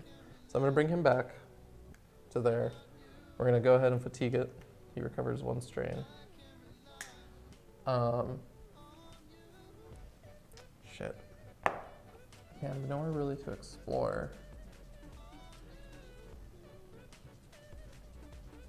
So then I think we'll spend 1 to move into the crow's nest, and then spend 2 more to go. So should I explore this way, or do you think I should go that way? I think it's recommended to always stay with your team, so. So we'll do, that's for free, Okay. and then we'll explore that. Sure. So I'll take 2 more tokens, and there's a ship spawn. Now, when a ship spawns, do we spawn a ship, or is that just where a ship will spawn? I think that's just where your ship will spawn. I think it has to have like a card to spawn it. I think you're right. What about the dice? Are we supposed to be rolling dice? Not yet. It's when you do combat. So these are your attack dice, and these are your evasion dice. Okay. So the clear ones. Okay. So I can move. What's this? Is that an island? When are we calling it for this? Are you tired? Oh, this is an altar. Oh. An enemy spawns on deck whenever a ship enters a tile containing an active altar. They can be purged by visiting them and spawning enemies equal to the current act and placing an explored token over the altar, making the waters around them safe once more. So we need to go to the altar. Yeah, but we don't have... We're not very strong. No. Maybe we should just avoid it until we get more people. Yeah.